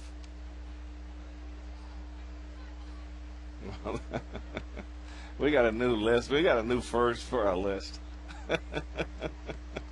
On that swing? On that swing, yeah. That's worse than Alexi Ramirez? Oh, boy, that's pretty bad. Almost 2 in a row. So Murphy doesn't get the job done. 1 down in the 6th inning.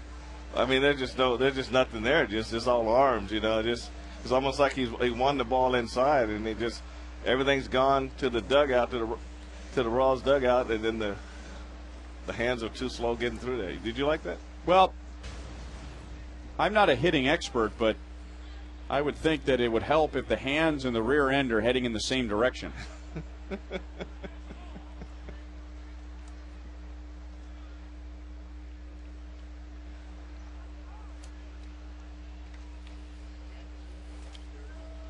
So Ponson, 2 walks and a single in the first, a leadoff walk in the second, a 1-out single in the third, leadoff single in the fourth, a 1-out base hit in the fifth, and a leadoff double here in the sixth. So it hasn't been easy, but the Rangers yet to score. Marlon Byrd has walked, and he has flied out to deep center field.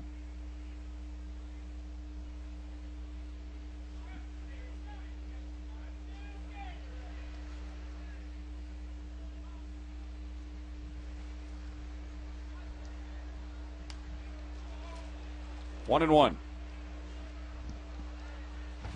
Well, Ponson's really done a good job battling in this game. You know, he's found a way to get to the middle innings here, and that's probably all the Royals can ask for him to get as deep as he's gotten in this ball game.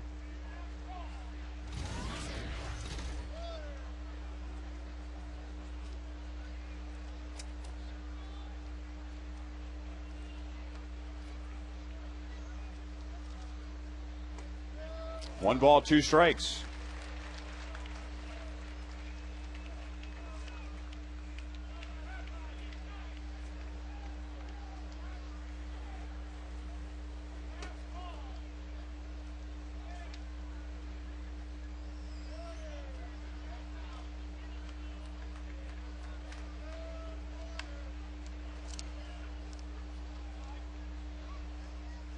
This is not Ponsone's first appearance against the Rangers since they released him last year. When he went to the Yankees, he faced Texas once. But I'm sure is still fired up about facing them after he was released while pitching well for them last year. 2 balls, 2 strikes. Unceremoniously released in June of last year. And usually when things happen where there's a personality conflict, they usually sweep that under the rug and a player's released, and maybe there's some rumors that, you know, it just didn't work out, time to move on. But the Rangers were very public with their criticism of Ponson. They made it very clear to the world why he was released. Another strikeout is 4th. So after the double, Murphy and Bird down on strikes. And Young still standing at second base. Coming up on Wednesday, August the 5th, it's 80s Retro Night and Independence Honda Buck Night. You'll enjoy 80s trivia, costume contest. You'll dance to tunes by 80s cover band The Zeros and get a special ticket offer if you're spotted wearing a fanny pack. If you don't have one, Frank will loan you one of his. I've got a couple stashed away from my trips to Disney World back in the day.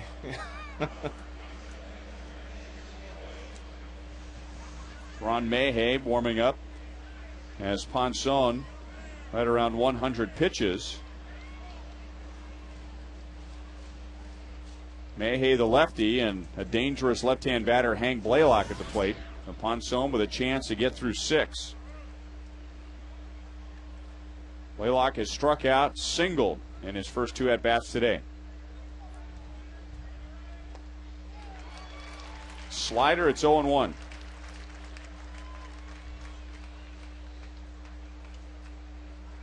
Now, Ponson's velocity is still up. The strikeout pitch was with a 94-mile-an-hour sinker. I mean, just a ball that just disappeared right under Bird's swing. So the stuff is still there at 101 pitches.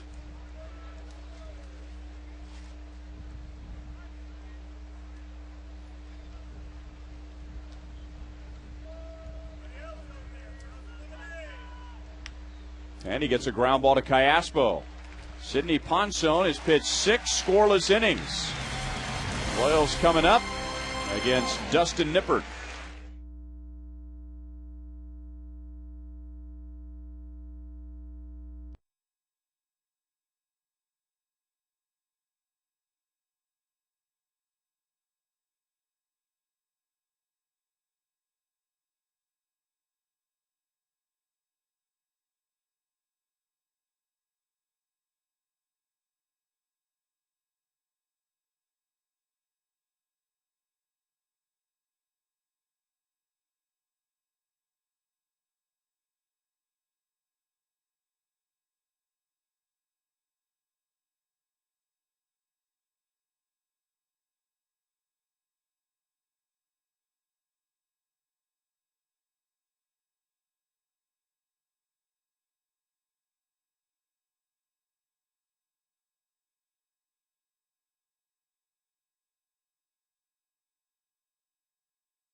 We're going to the bottom of the 6th in a nothing game. This is our Sonic Slam inning, and our contestant is Rose Hall from Lenexa, Kansas.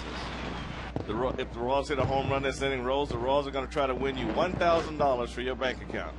But if the Royals hit a grand slam out of the park, Rose, we will win. Rose will win. Rose will win $25,000 from Sonic and the Kansas City Royals. Does Rose know you're in on this deal? Well, it's a nothing game, and I'm a homer, so I guess we meaning the Royals. Oh, okay.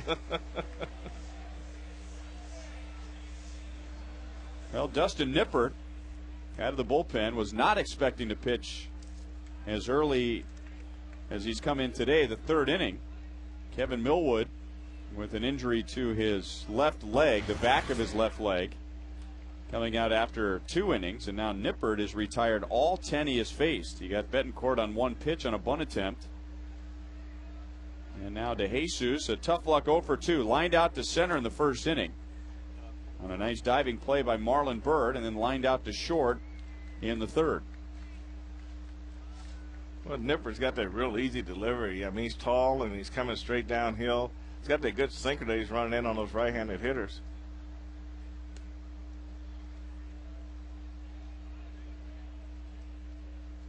Now, of all the games we've had in recent, this week anyway, this would be a great sonic inning, a sonic slam inning for the Royals.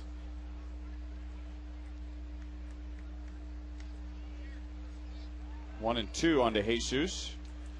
Royals have 2 base runners all day with 1 out in the second inning. Callaspo reaching on an error by Kinsler at second, and then Olivo singled.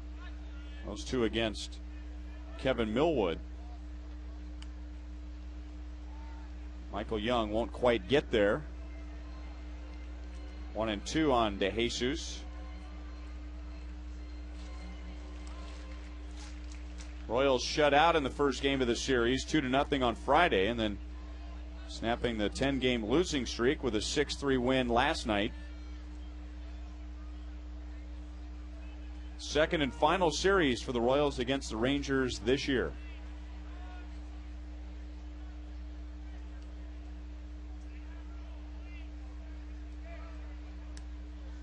Get to that point of the season now where you begin crossing teams off the list as far as not seeing them again.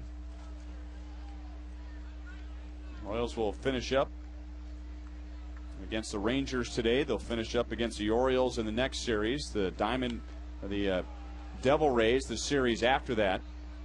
Cruz to the line, makes the play. So 11 straight retired by Nippert.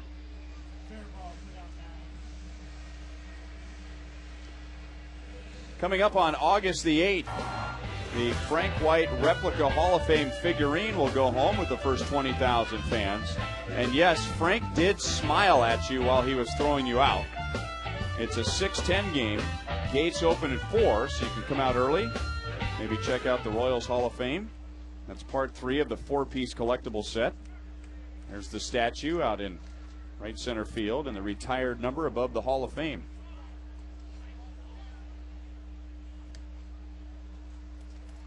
I didn't realize this till yesterday, but you had some say in what pose that they choose for your statue. Yeah, they just gave me a bunch of slides, and I went through, and along with Kevin Ulick, and he just let me choose the one I wanted, and they wanted to get the one with the best facial exposure, and we picked it out. And then actually, when it was in clay form, I had a chance to go to St. Louis and kind of play with it a little bit, move some things around it I didn't really feel comfortable with, and. Well, like love handles? Well, no, that was okay. I didn't have that problem. I thought, maybe too much hair coming out of the back of the cap. I trimmed that down a little bit. Play with the mustache a little bit. So just move some things around. Just want some big guns. Friel down to a knee after a foul ball. Add a little more clay on them forearms. Yeah, a little more definition. But it's kind of an eerie thing, You see yourself in clay, and you just moving your face around and shaving your cheekbones down and stuff, and oh boy! Did you bring anyone with you so that they could give the statue a second look and say, "Nah, that would more look like Frank"? Well, my wife Teresa was with me, so she had a chance to do. She played with it a little bit too, so I mean, she sees things that I don't see. There's the replica of the statue, the figurine. That'll be given away on August the 8th. So you see how he improved the guns on there on the right arm there, and played a few home runs toward the end, so I wanted to kind of look the part, you know. That's the Royals' first base runner since the second inning. And it brings Billy Butler up with 2 outs. Billy is flied out, grounded out.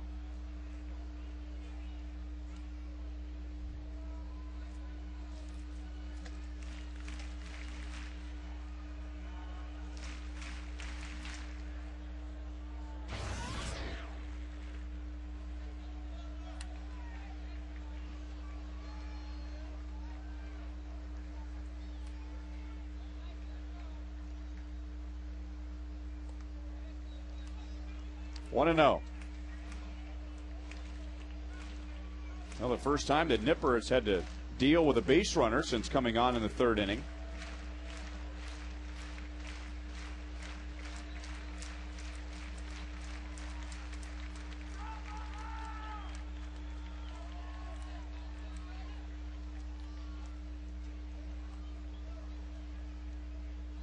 Billy just 1 for 9 in the series, but that one hit was a 2-run home run yesterday.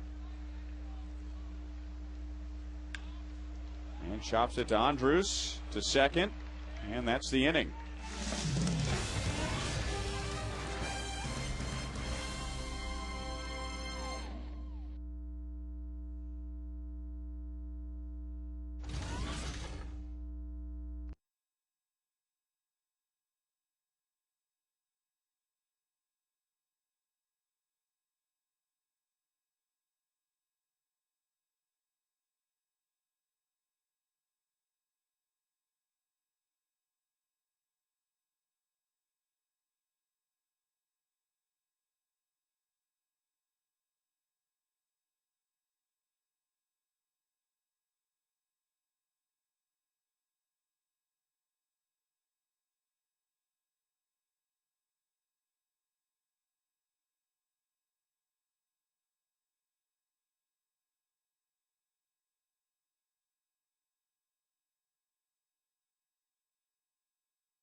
AT&T, the nation's fastest 3G network. AT&T, your world delivered.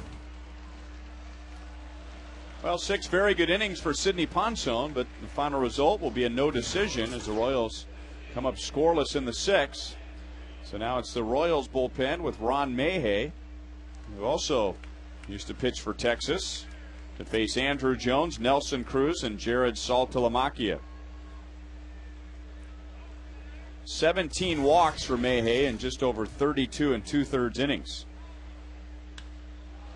And then the first pitch to Andrew Jones hits it off the bottom of the wall left field. To Jesus, turning and firing, but Jones is in with a double. Second straight inning, the Rangers have a leadoff double. In the 6th, Michael Young, after the leadoff double, never got to third base. Well, Ron comes in and throws a 91-mile-an-hour fastball right away, first pitch, and that's something that the starters against Andrew Jones hadn't been doing. They've been trying to make him chase breaking balls and off speed and stay away from that fastball down the middle. And he was able to hit it in the left field corner. You know, David played that ball very well. He's really doing a great job in left field. The way he's playing the wall is coming up, charging balls, release time, accurate one-hop throws, especially at second base. Ball one to Cruz. Grounded out twice against Ponson. 5 hits allowed by Ponson in 6 innings. 3 walks, but all 3 of those were in the first 2 innings. And 4 strikeouts. Into center field. Jones had to make sure it got through. So he'll advance to third, but first and third with nobody out. And the Rangers aren't wasting any time. That's 3 pitches, a double and a single. Well, you can see Ron split finger before it leaves his hands, Ryan. But, you know, the splitter, like you say, this one goes down really well. And Cruz did a great job going down to hit this ball. Jones at second base, I mean, that's just a bad read on his part right there. I mean, the shortstop's way off to your right, and that's a line drive right back through the box right there. So there was no reason not to get a good jump and possibly even score on that base hit. Well, you got to make sure that the second base umpire doesn't make the play, right?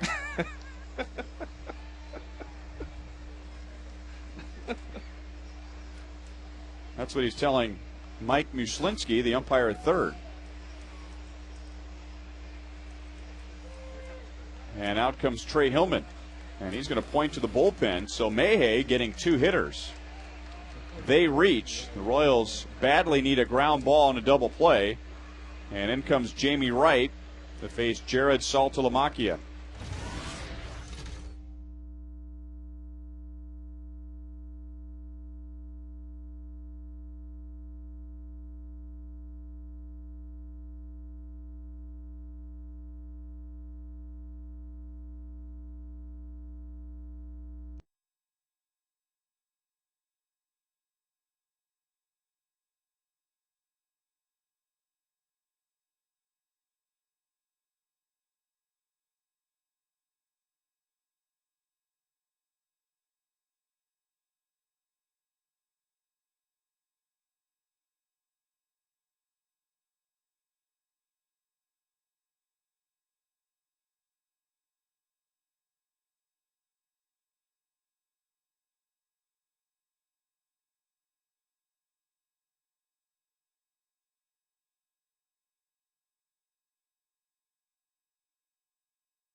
Once you start, it's hard to stop.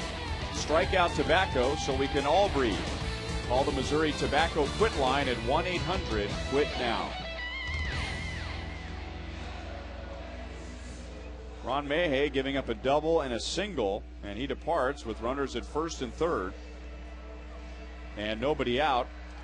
Saltalamacchia to face Jamie Wright. Trey Hillman hoping for a ground ball and a double play.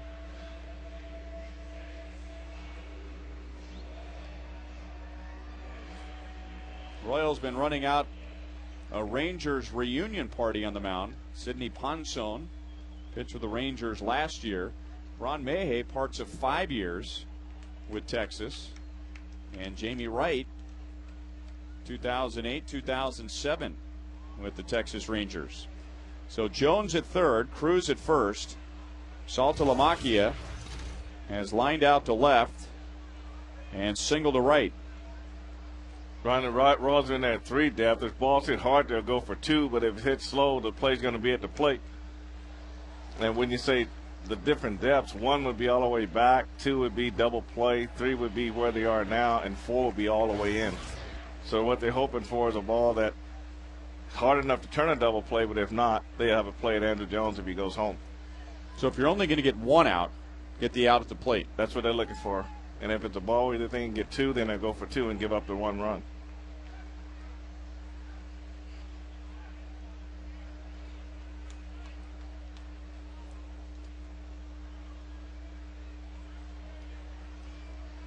Last year, Jamie Wright was throwing to Jared Saltalamacchia. Now hoping to get him to roll over on one and turn it into a double play.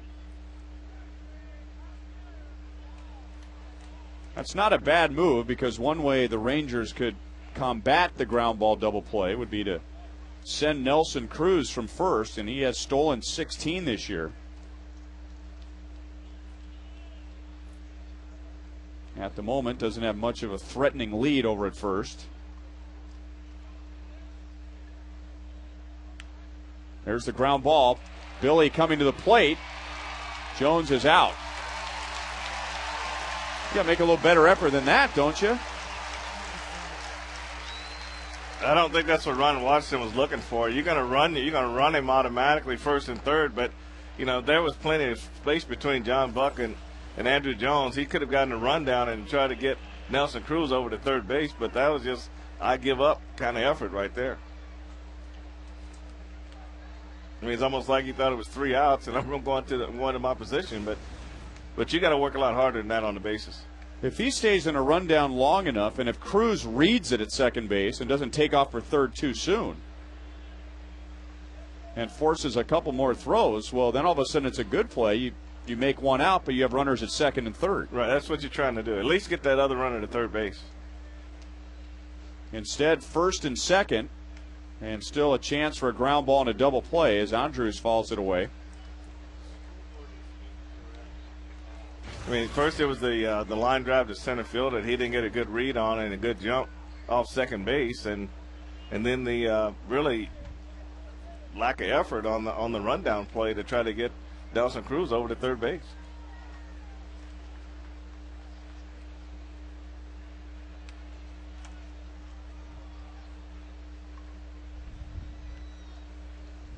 Andrews has struck out, grounded out.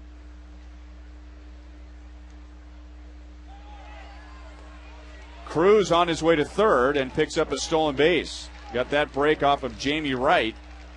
Still a chance for a ground ball and a double play, but now the Rangers have a runner at third with one out.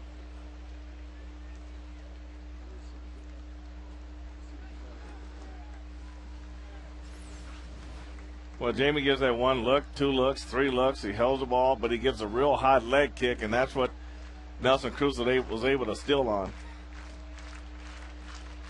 Now, normally on that double, it should be a double steal a lot of times, but the runner on first has got to be ready to go too.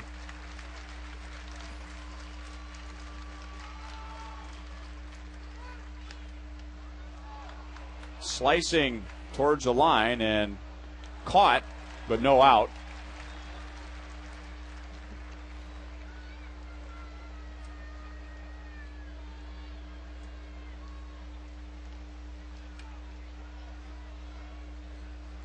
So 0-2 on Andrews. So the Royals still can get out of this run with a ground ball. They still got the double play in order, and Jamie can throw a ground ball, and Andrews can hit it hard enough they can turn 2 and come out of here with no damage. He has only grounded into 2 double plays this year.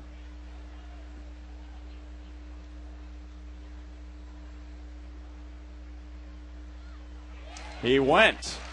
So 2 outs. And now it comes down to Wright and Kinsler.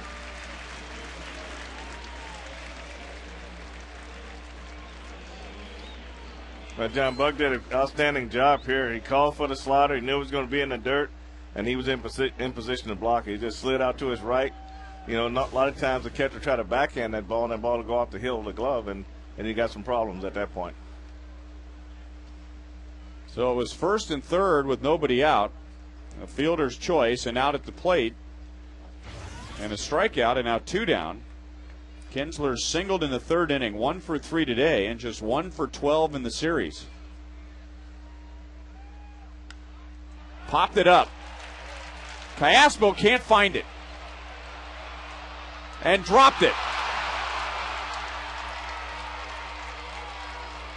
So the Rangers take a 1-0 lead. Immediately, Cayaspo couldn't find it, and he was urging on Betancourt to come over and help him out. And then he did pick it out of the sun and got his glove on it and is charged with an error.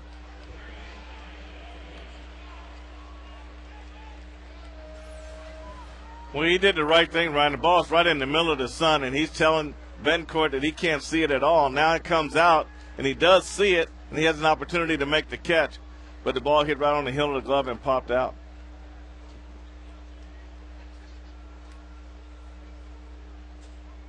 So really the only other guy that could have helped him right there would probably be Billy at first base. That's way too far for the shortstop to go. The ball's moving toward the right field line. Is there a way for him to somehow communicate to Betancourt without looking at him and still looking up in the sky and maybe picking that ball up a little quicker? Well, it depends on what the hand gestures are. Normally, if you can't see the ball, you throw your hands out to the side as if you can't see it, and then now you know you need help.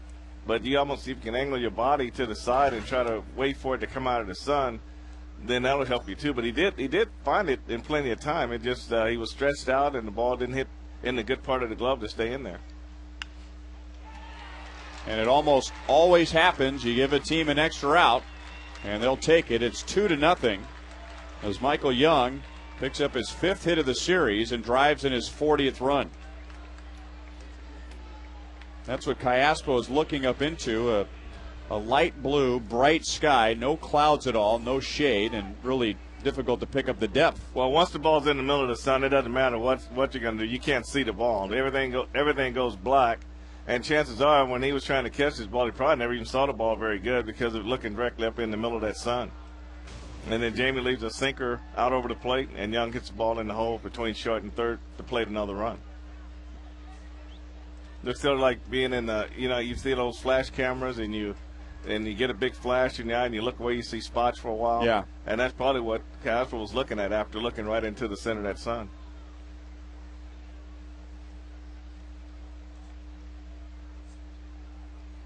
Runners go, and Buck no throw. And this is what I talk about, Ryan, the spacing. They look for the spacing between how deep the Royals are playing at third base and how far the third baseman's got to come and make this catch on the run, and they've exploited that. I think this is the third time they've exploited that in this series. Even though they're running off Jamie, if they got a left-hander here, the Bucks got a nice open target, the third base, but Alex is so deep and over that he can't get there and get set in time for a throw. So you just can't do that with guys on base with speed at second base that have the possibility of stealing third base. And the Rangers are one of those guys that they've never been thrown out at third base this year. And so you can see where Alex has to come. So it's a foot race right now, and John has no target to throw to. And that's the one thing that a third baseman has always got to be aware of is the speed of the guy on second base and how far he's off third base. Kinsler with his 22nd stolen base, and Michael Young with his 7th. 3 stolen bases for the Rangers today, all in this inning. Yeah, I said no time they called it. It's only been called once this year at third base. And 22 successful? 22 or 23. Either way, that's pretty good.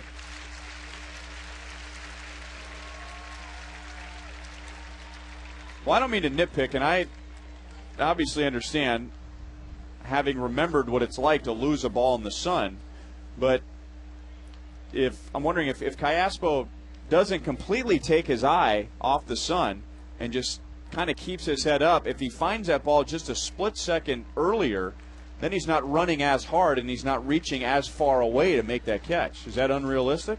Well, I think if you know kind of where it went up, but I said once you take your eye off the ball, that was kind of like panic move right there. That's when you was really frantically waving Betancourt over, so he knows right away. He probably didn't even see the ball go up, and so now he's still searching, trying to find it. And then when he finds it, he's got to drift to his left, his arms extended, and then when the arms extended, the ball's got to hit directly in their pocket to stay in there. Anywhere else, it's going to pop out. Now, but when that happened to you, I mean, did you take your head that far away off the play, and then looking back up, you have no idea where it is, as opposed to just leaving your eyes in the sky and just looking in the general area where you think the ball is? Right, you never take your eye off where the ball went up. You keep searching for it. Even though you're asking for help, you're still searching for it and trying to angle your body to maybe use your bare hand to try to cover some of the sun and try to get the ball on the edge of the sun somewhere where you can try to make a play. And some coaches would teach you to just keep that hand up and just plan on catching the ball down below your shoulders. But it's going to come out at some point. As long as it doesn't stay in the center of the sun, you're okay.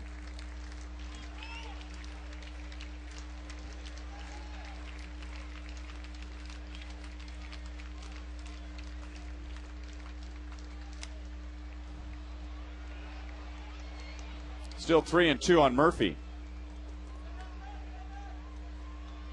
Well, Jamie Wright inherited runners first and third and nobody out. Saltalamacchia grounded to Butler, Billy to the plate, and Andrew Jones tagged out. Then Andrews struck out, and then a pop-up from Kinsler, and it looked like the Royals were out of it. But the error on the drop pop-up by Cayaspo after losing in the sun, that allowed Jones to score, or make that Cruz to score, and then Saltalamacchia coming home on the Michael Young base hit. And now with 2 runners in scoring position, this is a big matchup here for Jamie Wright as we are late in the game, and make sure this game doesn't completely get away from the Royals. We'll do it again at 3-2.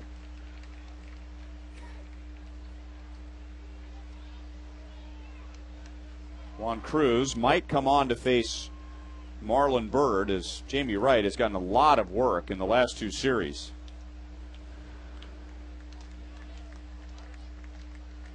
And he's gotten a lot of work in this matchup with David Murphy. Yeah, 10 pitch at bat so far, Ryan, and that is a lot of work for Jamie. Jamie was 5 out of 6 appearances, and he's on again today. His last appearance, he wasn't as sharp because I think he'd been out 5 out of 6 times going into his last appearance, and wasn't very sharp in that appearance either.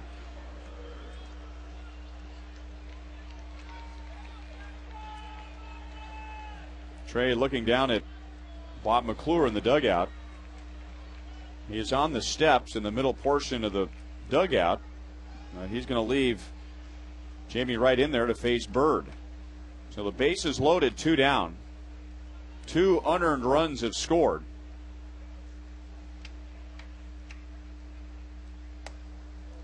Riding inside, ball 1.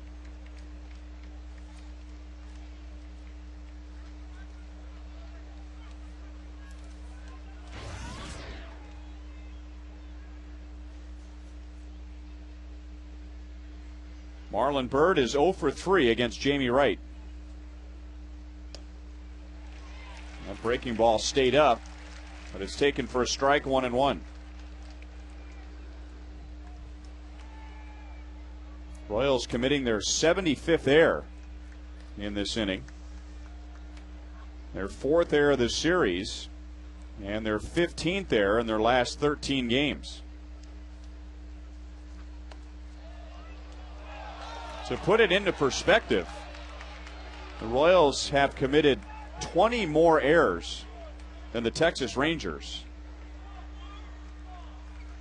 And they have committed 40 more errors than the league leader, the Toronto Blue Jays, who've only committed 35 errors all year. I have to keep looking at that and make sure I'm reading it right. Into right field. That might be worth 2. It's going to be a 1-run base hit as Dave Anderson, the third base coach, holds up Michael Young. So Kinsler, who really got all this started, the second wind of this inning, if you will, reaching on the air, he scores. And it's 3-0 Texas in the 7th. And as the 9th man comes up, Hank Blaylock, Trey Hillman is back out of the dugout.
Thoroughbred Ford.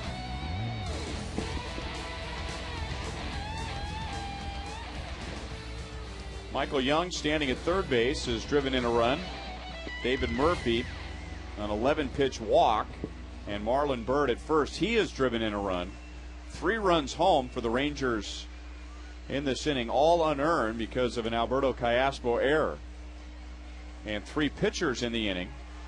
Ron Mayhay faced 2 batters, gave up 2 hits, 2 runs. They're both unearned because of the error. Now Jamie Wright has given up a run.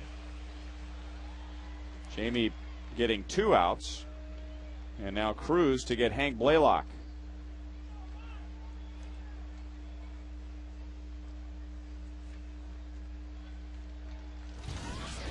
And that is a lonely feeling out there at second base when you know this inning only continues because of a play that you didn't make.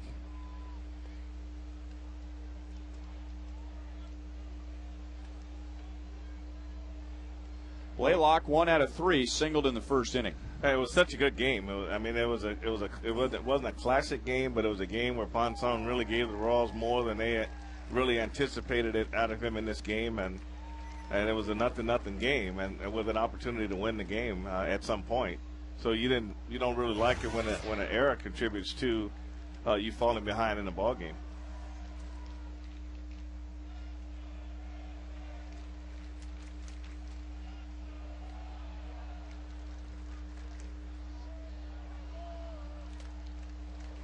The question may come up, why did Ponson come out after 6 innings? 2 strikeouts actually, and a weak ground ball in his final inning in the 6th, but 102 pitches, and that's about his limit. He hasn't gone more than 100 pitches in 5 of his 8 starts. And it's just barely gone over 100 pitches as Blaylock stays alive. And not just the pitch count, but the ratio of strikes to balls. I mean, he was right at about 50%, just as many balls as strikes. Gave up a leadoff double in the 6th inning to Michael Young, but then 2 strikeouts and a ground out, giving way to Mayhay, who gave up a double leading off the 7th. To Callaspo, down to a knee. Inning is over, but damage done. 3 unearned runs for the Rangers in the 7th.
He's losing an 8-game winning streak yesterday, but they win today. beating Oakland by 2. Toronto in front of Tampa Bay, so the Rays dropped to 6.5 back. Baltimore beating Boston, so the Red Sox are 2.5 back in the East. Minnesota in front of the Angels. Angels 4.5 in front of Texas in the West. Cleveland leading Seattle, and Chicago at Detroit. Tigers have won the first 3 games of that series to take a 3-game lead in the Central.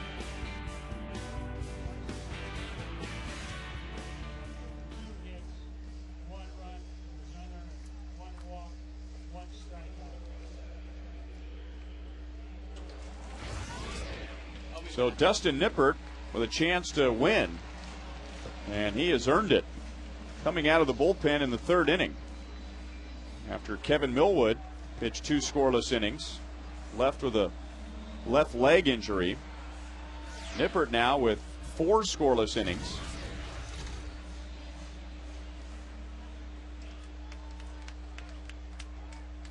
The only base runner that Nippert has allowed in his 4 innings, a 2-out walk to Ryan Friel.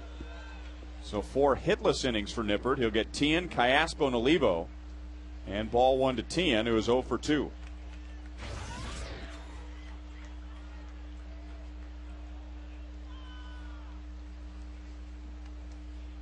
One ball, 1 strike.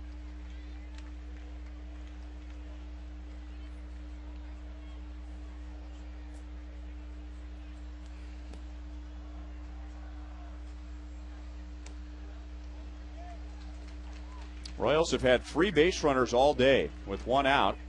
Tried to put something together against Millwood when Callaspo reached on an error. How ironic is that? And then Olivo singled, so 2 on and 1 out. But Kevin Millwood struck out Buck, got Gordon a ground out. And that began a string of 13 in a row retired by Millwood and Nippert combined. 3 balls, 2 strikes on Tien.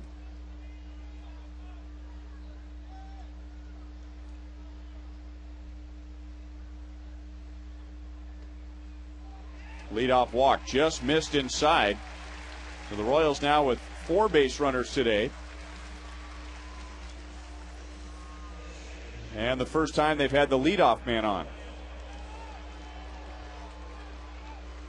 Remember, you can stay connected to the game with your computer. If you subscribe to MLB.tv, you'll get 100 out-of-market games per week, and you can catch games you missed on demand. A premium subscription allows you to pause, fast forward, and rewind live games.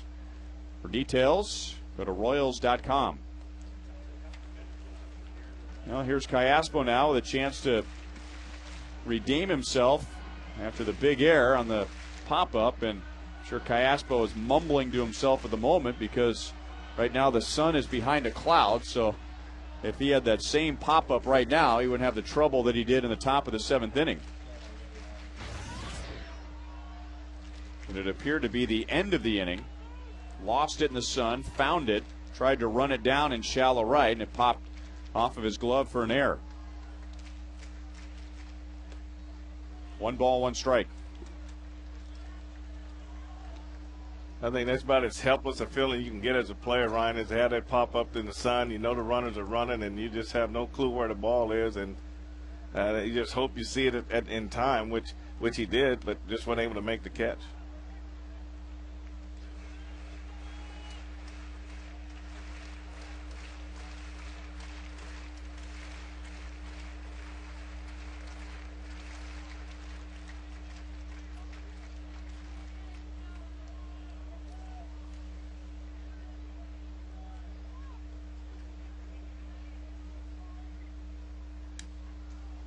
Broken bat. Nippert might have to make this play. Nope, called off by Andrus.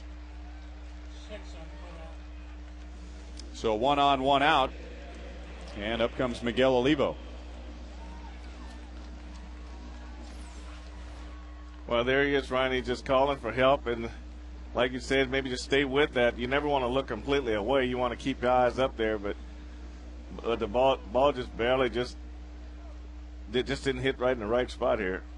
And that is just no sun at all right here. Now here's the sun out on the field. Sun is back out now with Olivo stepping in. He has the only hit for the Royals in 6 1/3 innings. Back in the second inning, there was a slider. He just stayed on top of it, hit a line drive over the shortstop's head in the left center field. One of the better swings Olivo's taken. A really nice swing, nice right down through the ball. Chased a pitch that was up. Michael Young looking up into the sky, but not at the sun. The sun is more off to the third base side, and with that pop-up, he's looking towards first base. So a bright sky, but not pointing towards the sun. Yeah, right field, right center field here this time of day can be real tough.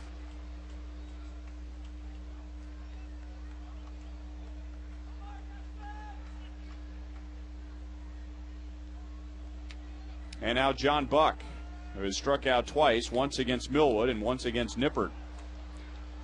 Completely different games between these two teams. Typically, and especially in the last 10 years or so, with the Royals and the Rangers having big-time pitching problems, these two teams couldn't get each other out. I mean, you're talking 11-8 almost every game, 3 hours, 45 minutes, but both teams have been taking steps forward on the mound. Buck is hit by the pitch. That brings Alex Gordon to the plate, representing the tying run. So a walk and then 2 outs and a hit batter. The Royals still do not have a hit against Nippert.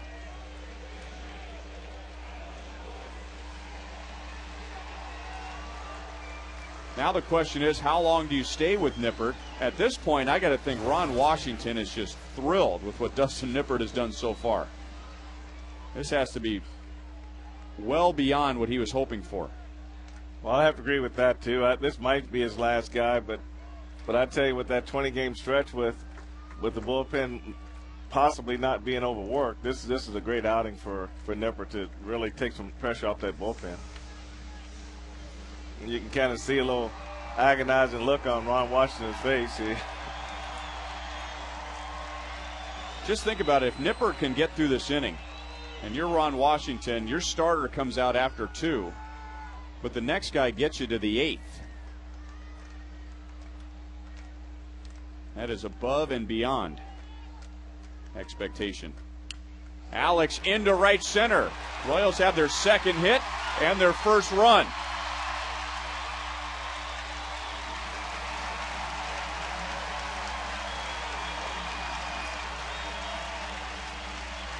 So Gordon drives in his 5th, and before Betancourt comes up, Ron Washington will make a pitching change. So the free base runner with the leadoff walk to Tien. He comes around to score. And it'll be Darren O'Day coming on to pitch for the Rangers.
Bullpen with 2 outs. Alex Gordon with this base hit to right center. Royals scoring their first run. And for the first time today, the fans can get out of their seats and cheer the work of the Royals. A half inning before, disappointed after an Alberto Callaspo error led to 3 unearned runs. Mitch Meyer is going to run for Alex Gordon. And Yuniesky Betancourt coming up against right-handed side armor Darren O'Day, who's had a phenomenal year. 36 games, great ERA,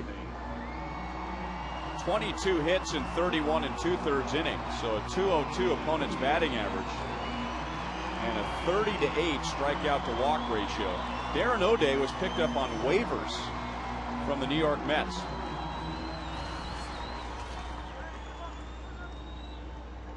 Very deceptive, funky delivery, and it makes it tough for a right-hand batter to hang in on him.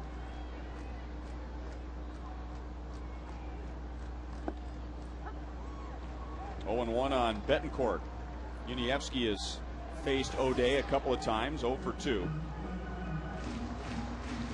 And he's 0 for 2 today. Yeah, the approach for guys that throw down under like that, Ryan, is try to hit the ball the other way and try to get it up in the air. You try to pull it, usually roll over, hit ground balls. That's the pitch that is just nightmarish for a right-hand batter. Trying to keep the front shoulder in there when he's dropping down from the side, and then big sweeping slider.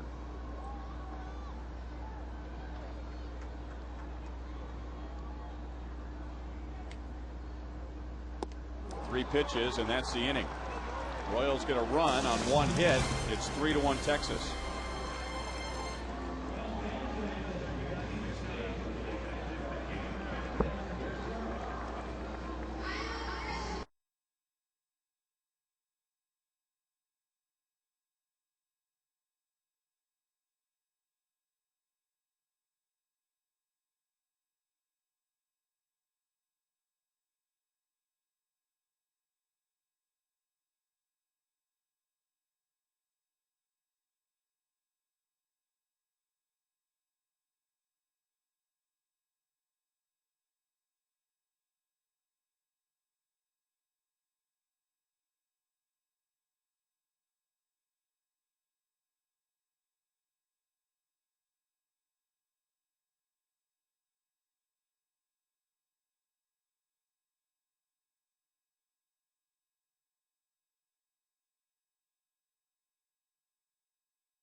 Right, and Mark Tien, who started in right, fills in for Gordon at third.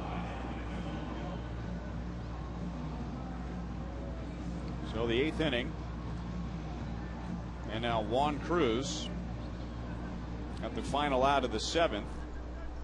Royals use Ron Mayhay, Jamie Wright, and Cruz to get the 3 outs in the 7th inning, and the Rangers scoring 3 unearned runs after a Callaspo error.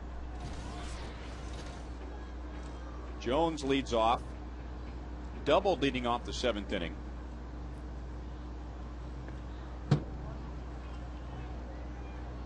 Like the Royals got a couple of breaks before the Rangers started scoring in the 7th. Jones with the double, Cruz singled, and for whatever reason, Andrew Jones freezing on a line drive to center field.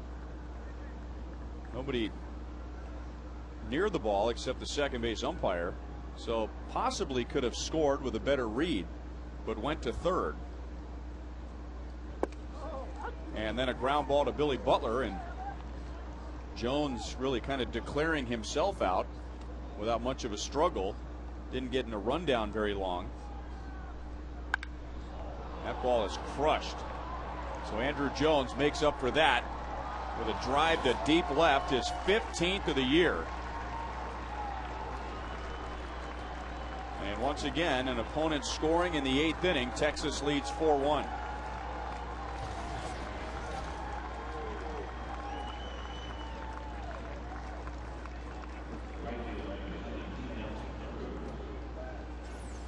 Well, you can say Andrew Jones struggles a little bit with the breaking ball, but right here he hits a 96-mile-an-hour fastball. He really dropped the head on this ball. And this is way up in the, almost to the Hall of Fame, up in those seats there. He really hit that ball well.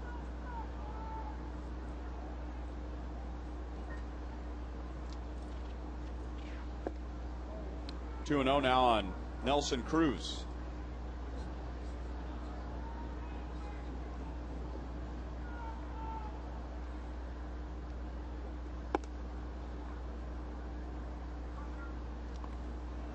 Three and 0.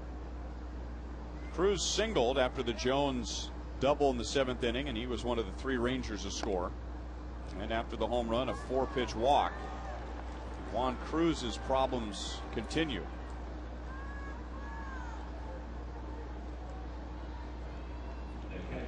Cruz kind of reminds me of a young hitter who at times when things aren't going his way, the solution is to swing harder. And as a pitcher, Cruz has had a stretch of rough outings in the second half, and it appears at times that his solution is just to try and throw it harder. Well, that's when you get it up out of the strike zone, like that last pitch that just created the walk for him. You just basically, when you look at pitchers that's got good stuff, into right field, you're basically looking at bad location, and right now he's just having a hard time locating his fastball and controlling the changeup in the slider. You can see right here, John wants the ball on the outer half, and he throws this ball right down the middle of the plate. So it just goes back to location. When your pitcher's struggling, it's all about location for the most part. It's not whether or not you have enough stuff. It's just being able to put it where you want it and be able to add, subtract with the other pitches. Oman Colon warming up at the pen. Sidney Ponson, 6 scoreless innings. And the Royals bullpen giving up 3 in the 7th. Now they were all unearned because of an error. Now another run in the 8th, and Elvis Andrus, the number 9 hitter, coming up with runners at first and second and nobody out. He has laid down a team leading 6 sacrifice bunts, and that's what the Royals are expecting. You don't see Billy Butler in that shot because he's way in on the grass.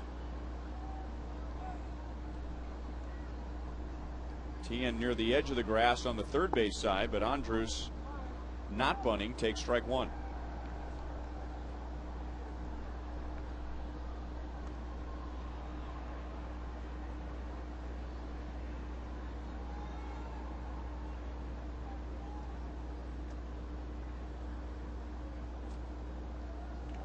Now shortening up and gets it down to the third base side. So that takes Tien out of position. The runners will move up. Andrus gets the job done. Nelson Cruz to third base. And Jared Saltalamacchia to second.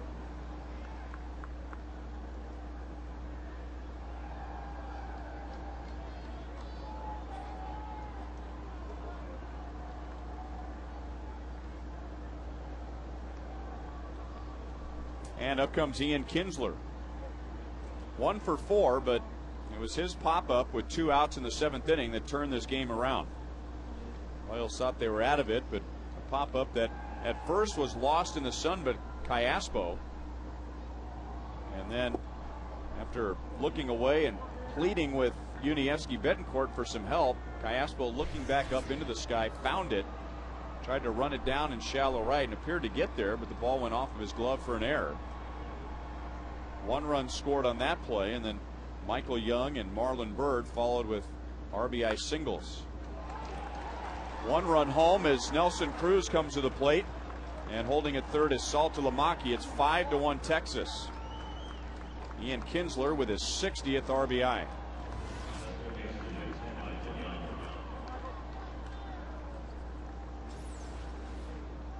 Here's a slider, Ryan. It just didn't go across the plate. It stayed inside, and Kinsler likes the ball in, and he really turned on it and drove it into left field for it. Got an RBI, a base hit. I just say, when you see that slider, you know John Buck wants that ball on the other side of the plate, and it just didn't come. It just stayed in the middle of the plate. Trey Hillman has to use his 5th pitcher of the day, Roman Colon, with 1 out in the 8th.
With 2 more in the 8th, and they have a 4-run lead. Roman Colon will pitch to Michael Young.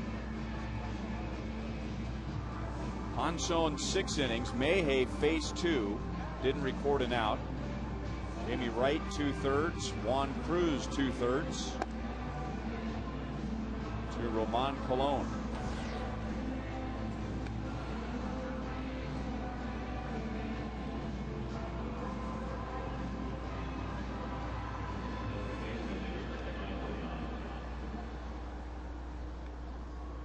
The Royals are in that same stretch that the Rangers are, in the middle of a 17-game stretch without an off day, and the way the bullpen has had to pitch lately, you wonder if we could see a fresh arm coming up from AAA.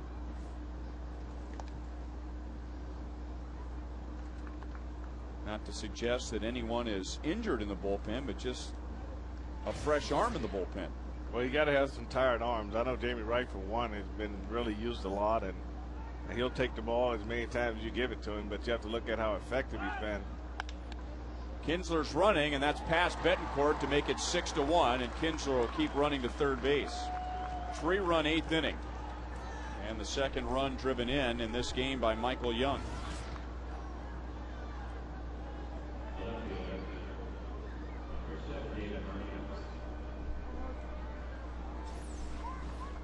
But the Rangers keeping the pressure on the Raws right here. Kinsler running. Michael Young gets a base hit in the left field, scores a run, and then Kinsler continues on the third base.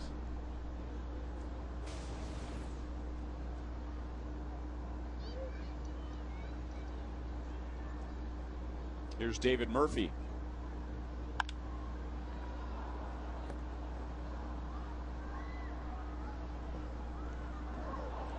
Murphy 1 out of 3. He had a key plate appearance in the Rangers' 3-run 7th. They batted 9. Reached with a walk, but it was an 11-pitch plate appearance. And led to Marlon Byrd's run-scoring single right after him.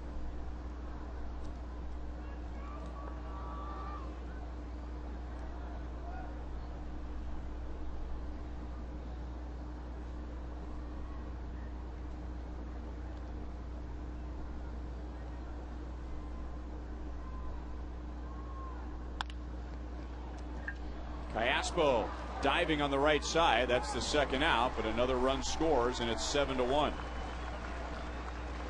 So Murphy out, but picks up his 27th RBI. Getting Kinsler to the plate. So Young at second base, 2 away.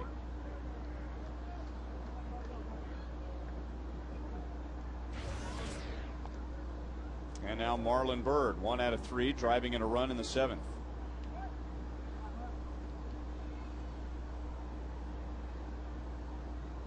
The Rangers with 13 hits.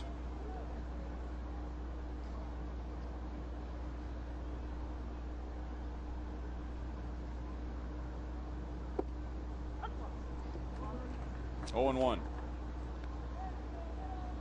13 hits, but they haven't really bludgeoned the Royals to death like they typically would if they had 13 hits, hitting a lot of home runs. They have a solo home run and a couple of doubles, so 10 singles among the 13 hits.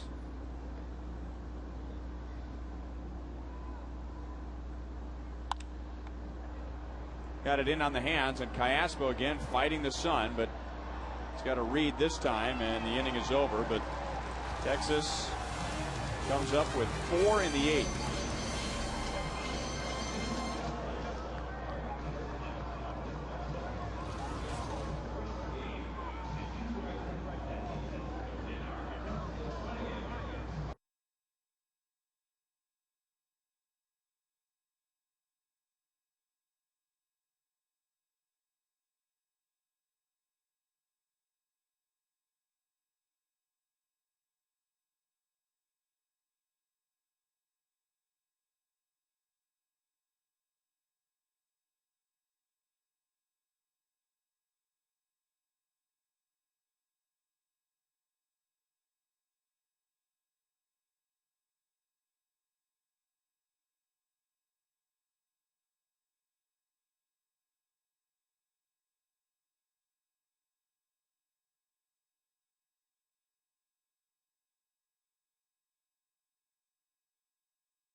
You know, Ryan, talking about the Royals bullpen, when a bullpen gets in a funk like that and you're the other team, basically all you telling yourself as a team is, like, let's just stay close.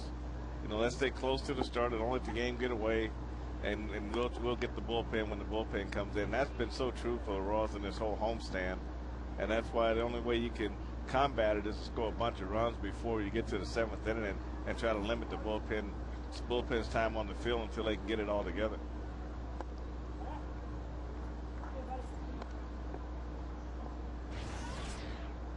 De Jesus is 0 for 3. It's frustrating to think about it, but if this was a good homestand for the Royals, this could be a completely different set of circumstances. Especially the Tampa Bay series, where the Royals had leads going into the 8th inning in all 3 games.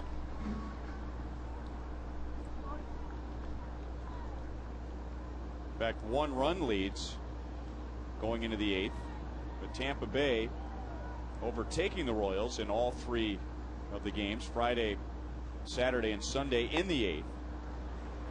De Jesus strikes out. O'Day has faced 2, struck out 2. 1 away in the 8th inning. The Royals had leads in each of the 3 games against the Angels. So 6 leads in the first 6 games, but 6 losses. Texas shutting out the Royals on Friday, so that was the first game where the Royals didn't lead at some point. The win last night, and the Royals have not had a lead today. But the big item in today's game was an error committed by Alberto Callaspo with 2 outs in the top of the 7th inning.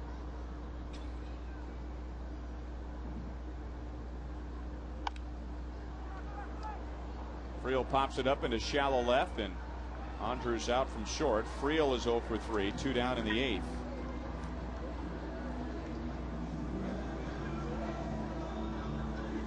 And brings up Billy Butler.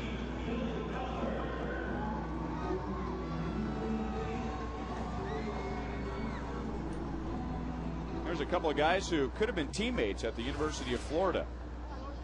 That's where Billy Butler was headed before being drafted by the Royals in the first round. And had he gone to Florida, may have crossed paths with Darren O'Day, who has a great story. Tried to make the Gators as a walk-on, did not make the team, spent the next summer learning to throw sidearm, and before his college career was over, he was the Gators closer.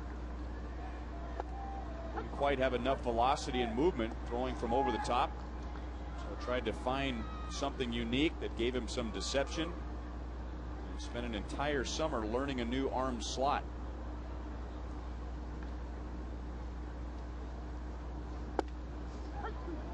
Yeah, the same thing happened to Dan Quisenberry also, Ryan. You don't have a lot of success on top, and you just go down for the movement and get the ground balls, the sinkers, and turn out to have one great career.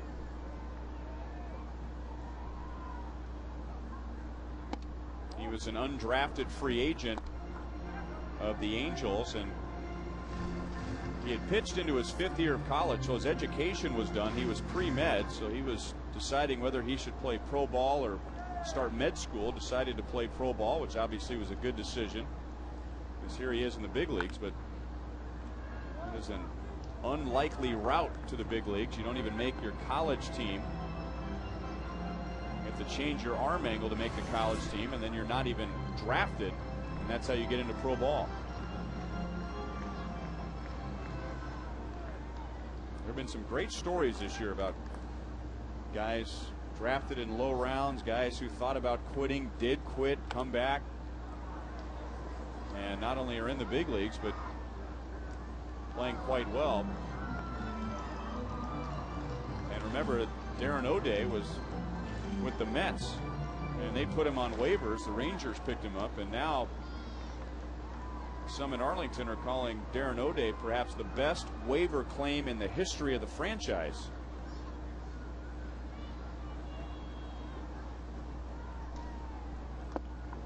Well, he's looked good today. He's faced 4, struck out 3. We go to the 9th, with Texas in front 7-1.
From Rival Sports Bar, it's Boulevard Royals Live with Joel Goldberg, Jamie Quirk, and Paul Splittorff. Brought to you by Boulevard Brewing Company, Kansas City's beer. Hank Blaylock leads off the 9th inning. 1 out of 4 today with a single back in the 1st inning. Blaylock, followed by Andrew Jones and Nelson Cruz.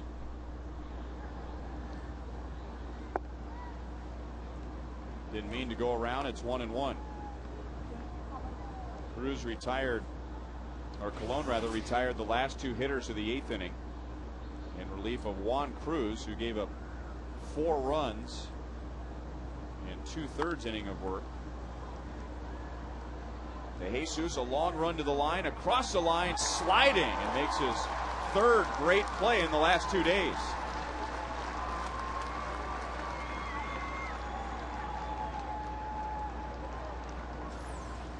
Well, we said before the game tonight how well he's been adapting to left field and the plays that he's making throughout the season. And this is one where he just keeps his eye on the ball all the way, knows exactly where the wall is, because once you leave that grass, he knows when he hits that warning track, then he goes into a slide and makes a nice catch. How about the sunflower seed shell spit on the way over there? Is that confidence or what? Yeah. That's his way of saying, I got this the whole way. You don't want to go into a full slide and swallow a bunch of them. That wouldn't be too good. Well, he's trying to gain speed. He's Well, trying to gain speed, so I think he figured, Frank, I need to get rid of some weight here. That's like he's blowing bubbles on the water.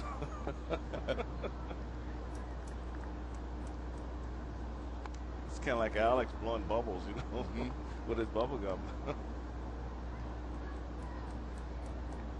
Andrew Jones with a no-doubt home run in the 8th inning off of Juan Cruz. And now a long run for Friel to the line, across the line, diving, look out, man. Diving head first on the dirt near the barrier wall. The fans appreciate the effort. Well, I'm sure David's going to talk to him when they get in the locker room today. He can say, hey, you have to go in and go into a foot-first slide. You can't dive head first into a wall. It's not going to move. The effort, you applaud the effort, but you obviously got to come in and make a slide like David did in left field and try to make that catch that way. I mean, that's pretty dangerous right there. Well, that's Ryan Friel's game. That's why he was so popular when he was in Cincinnati, because he would dive anywhere. He's already been on the DL this year because of a concussion. As Jones tomahawks it foul off to the left field side. Well, that's definitely a good way to get a concussion in this ballpark. Or worse.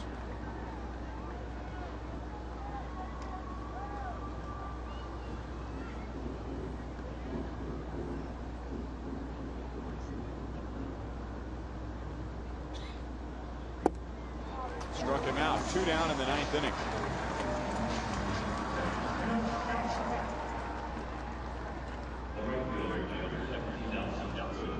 And now Nelson Cruz, who has scored twice.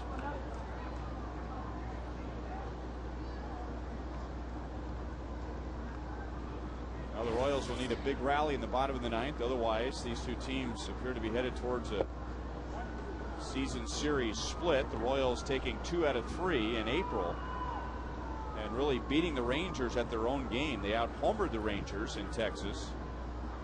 Got outstanding pitching from Gil Mesh and Zach Greinke. Shortly after that, the Rangers went on quite a run. They won 13 out of 15, and they've spent a lot of this year in first place, with the Angels not hitting on all cylinders, but now they are. And the Rangers have a bit of a deficit to make up.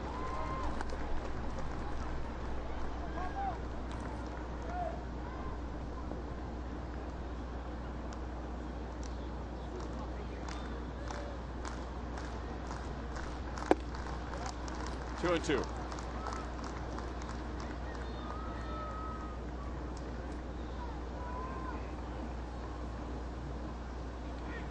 Got him. So 1-2-3, 9th inning for Colon with a couple of strikeouts.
game in the 4th inning last night, which may have inspired the Royals as they came up with 3 runs in the next inning and ended a 10-game losing streak, but now behind by 6 going into the bottom of the 9th. And will face Willie Air. So all things considered, if Ron Washington can get 3 outs from Willie Air, loses his starter Kevin Millwood after 2 innings with a leg injury, and only has to use 3 relievers. But Nipper was a lifesaver today. 4 2/3 innings, just coming right into the game and really just shutting the Royals down.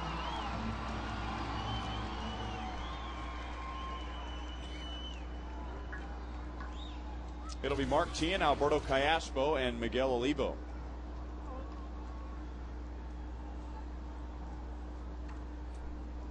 Willie Air pitched last night. Scoreless 8th, gave up a single. Teahen has scored the Royals run, led off the 7th inning with a walk against Nippert, coming around to score on Alex Gordon's single.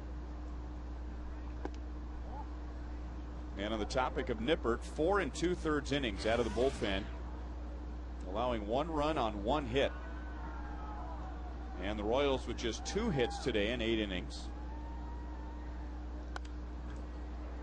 1 ball, 2 strikes. The Rangers continue to improve on the mound. Coming in today with the league's 7th best ERA, so right in the middle of the pack. But last year, 2nd from the bottom in the major leagues. So both leagues included with a 5.37 ERA. Teahen is down on strikes, and the Rangers bullpen has struck out 4 in the last 3 innings.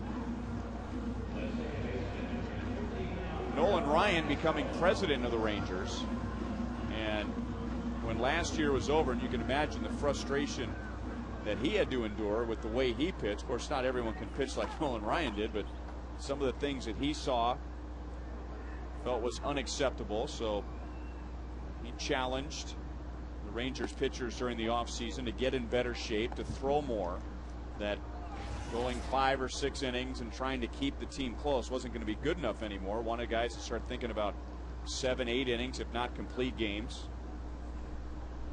Wanted the pitchers to be more purposeful on the mound. Callaspo on his way to second base and will hold with a 1-out double. So he's 1 for 4, 1 on, 1 out in the 9th inning. Rangers president tired of seeing guys throwing pitches and then just kind of wandering around the mound in between pitches. Hey, make the pitch, get the ball, make another pitch. And bringing in Mike Maddox, who is an excellent pitching coach with the Milwaukee Brewers.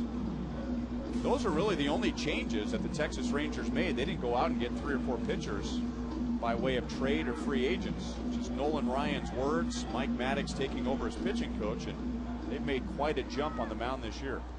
Well, I think baseball players are like any other player in sports. You not only have to bring them in and make them part of your club, but you also have to sometimes tell them what you expect. And if you never tell them what you expect and hold them accountable, then whatever they do, they're going to assume that it's okay.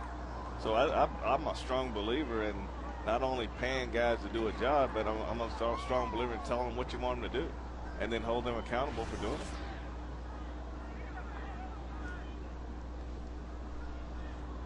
Olivo 1 for 3, singled back in the 2nd inning.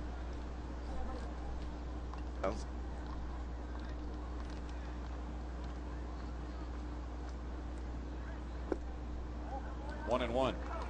Another thing that Nolan Ryan talked about too was pitchers learning to pitch with a little bit of pain, not necessarily with an injury, but pitching through some stiffness, some soreness, which is going to happen over the course of 6 months. But nowadays, since pitching is so important and there isn't much of it out there, seems like the disabled list grows every year with a little strain here, a little tightness there. And Nolan Ryan challenging his pitchers to toughen up somewhat and pitch through that. I think a lot of it too, Ryan, is the salary that particular player may be making the agent, what the part the agent plays in that. So I think that when you put all that together, and the agents know what the club expects, then the player will pretty much go along with, okay, they're going to hold me accountable, I'm going to do it. But I think as long as you keep giving players outs, a lot of players are going to take those outs.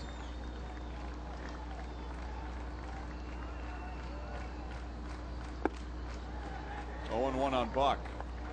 2 strikeouts, and he's been hit by a pitch.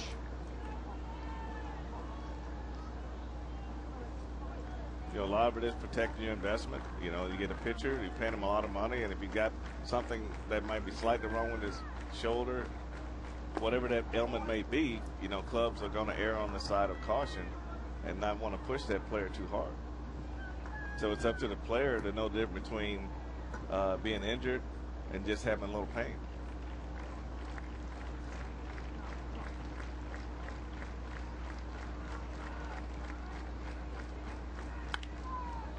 To the left side, under the glove of Andrews, Cayaspo will score to make it 7-2.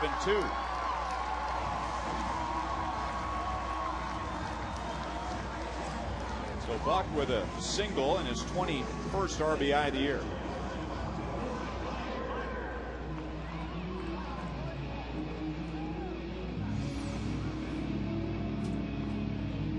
Well, John got out front on a breaking ball, rolled over on it, just hit it in a good spot deep in the hole. And this is the play here, right, where as a shortstop late in the game, you just want to catch the ball and stop from going to the outfield. But he was trying to make a play on that ball and came up. And not only did John Buck get a base hit out of it, which is what you would have given him, but you allow Cashflow to score. And Mitch Meyer, his first plate appearance since his recall. He is 0 for his last 17 with the Royals. You know, I agree with your theory and certainly see what teams are doing as far as being careful with pitchers and their investments, but as careful as everyone is, disabled lists and surgeries don't appear to be going down. No, they're not. That's why they go up, because they are being more cautious. Like I said, it goes back to who the player is, how much you're paying him, and that type of thing. And I think that whenever there's a little twinge, they get him out of the game. Whenever there's a little, and if it goes on for 3 or 4 days, then they usually end up on a DL.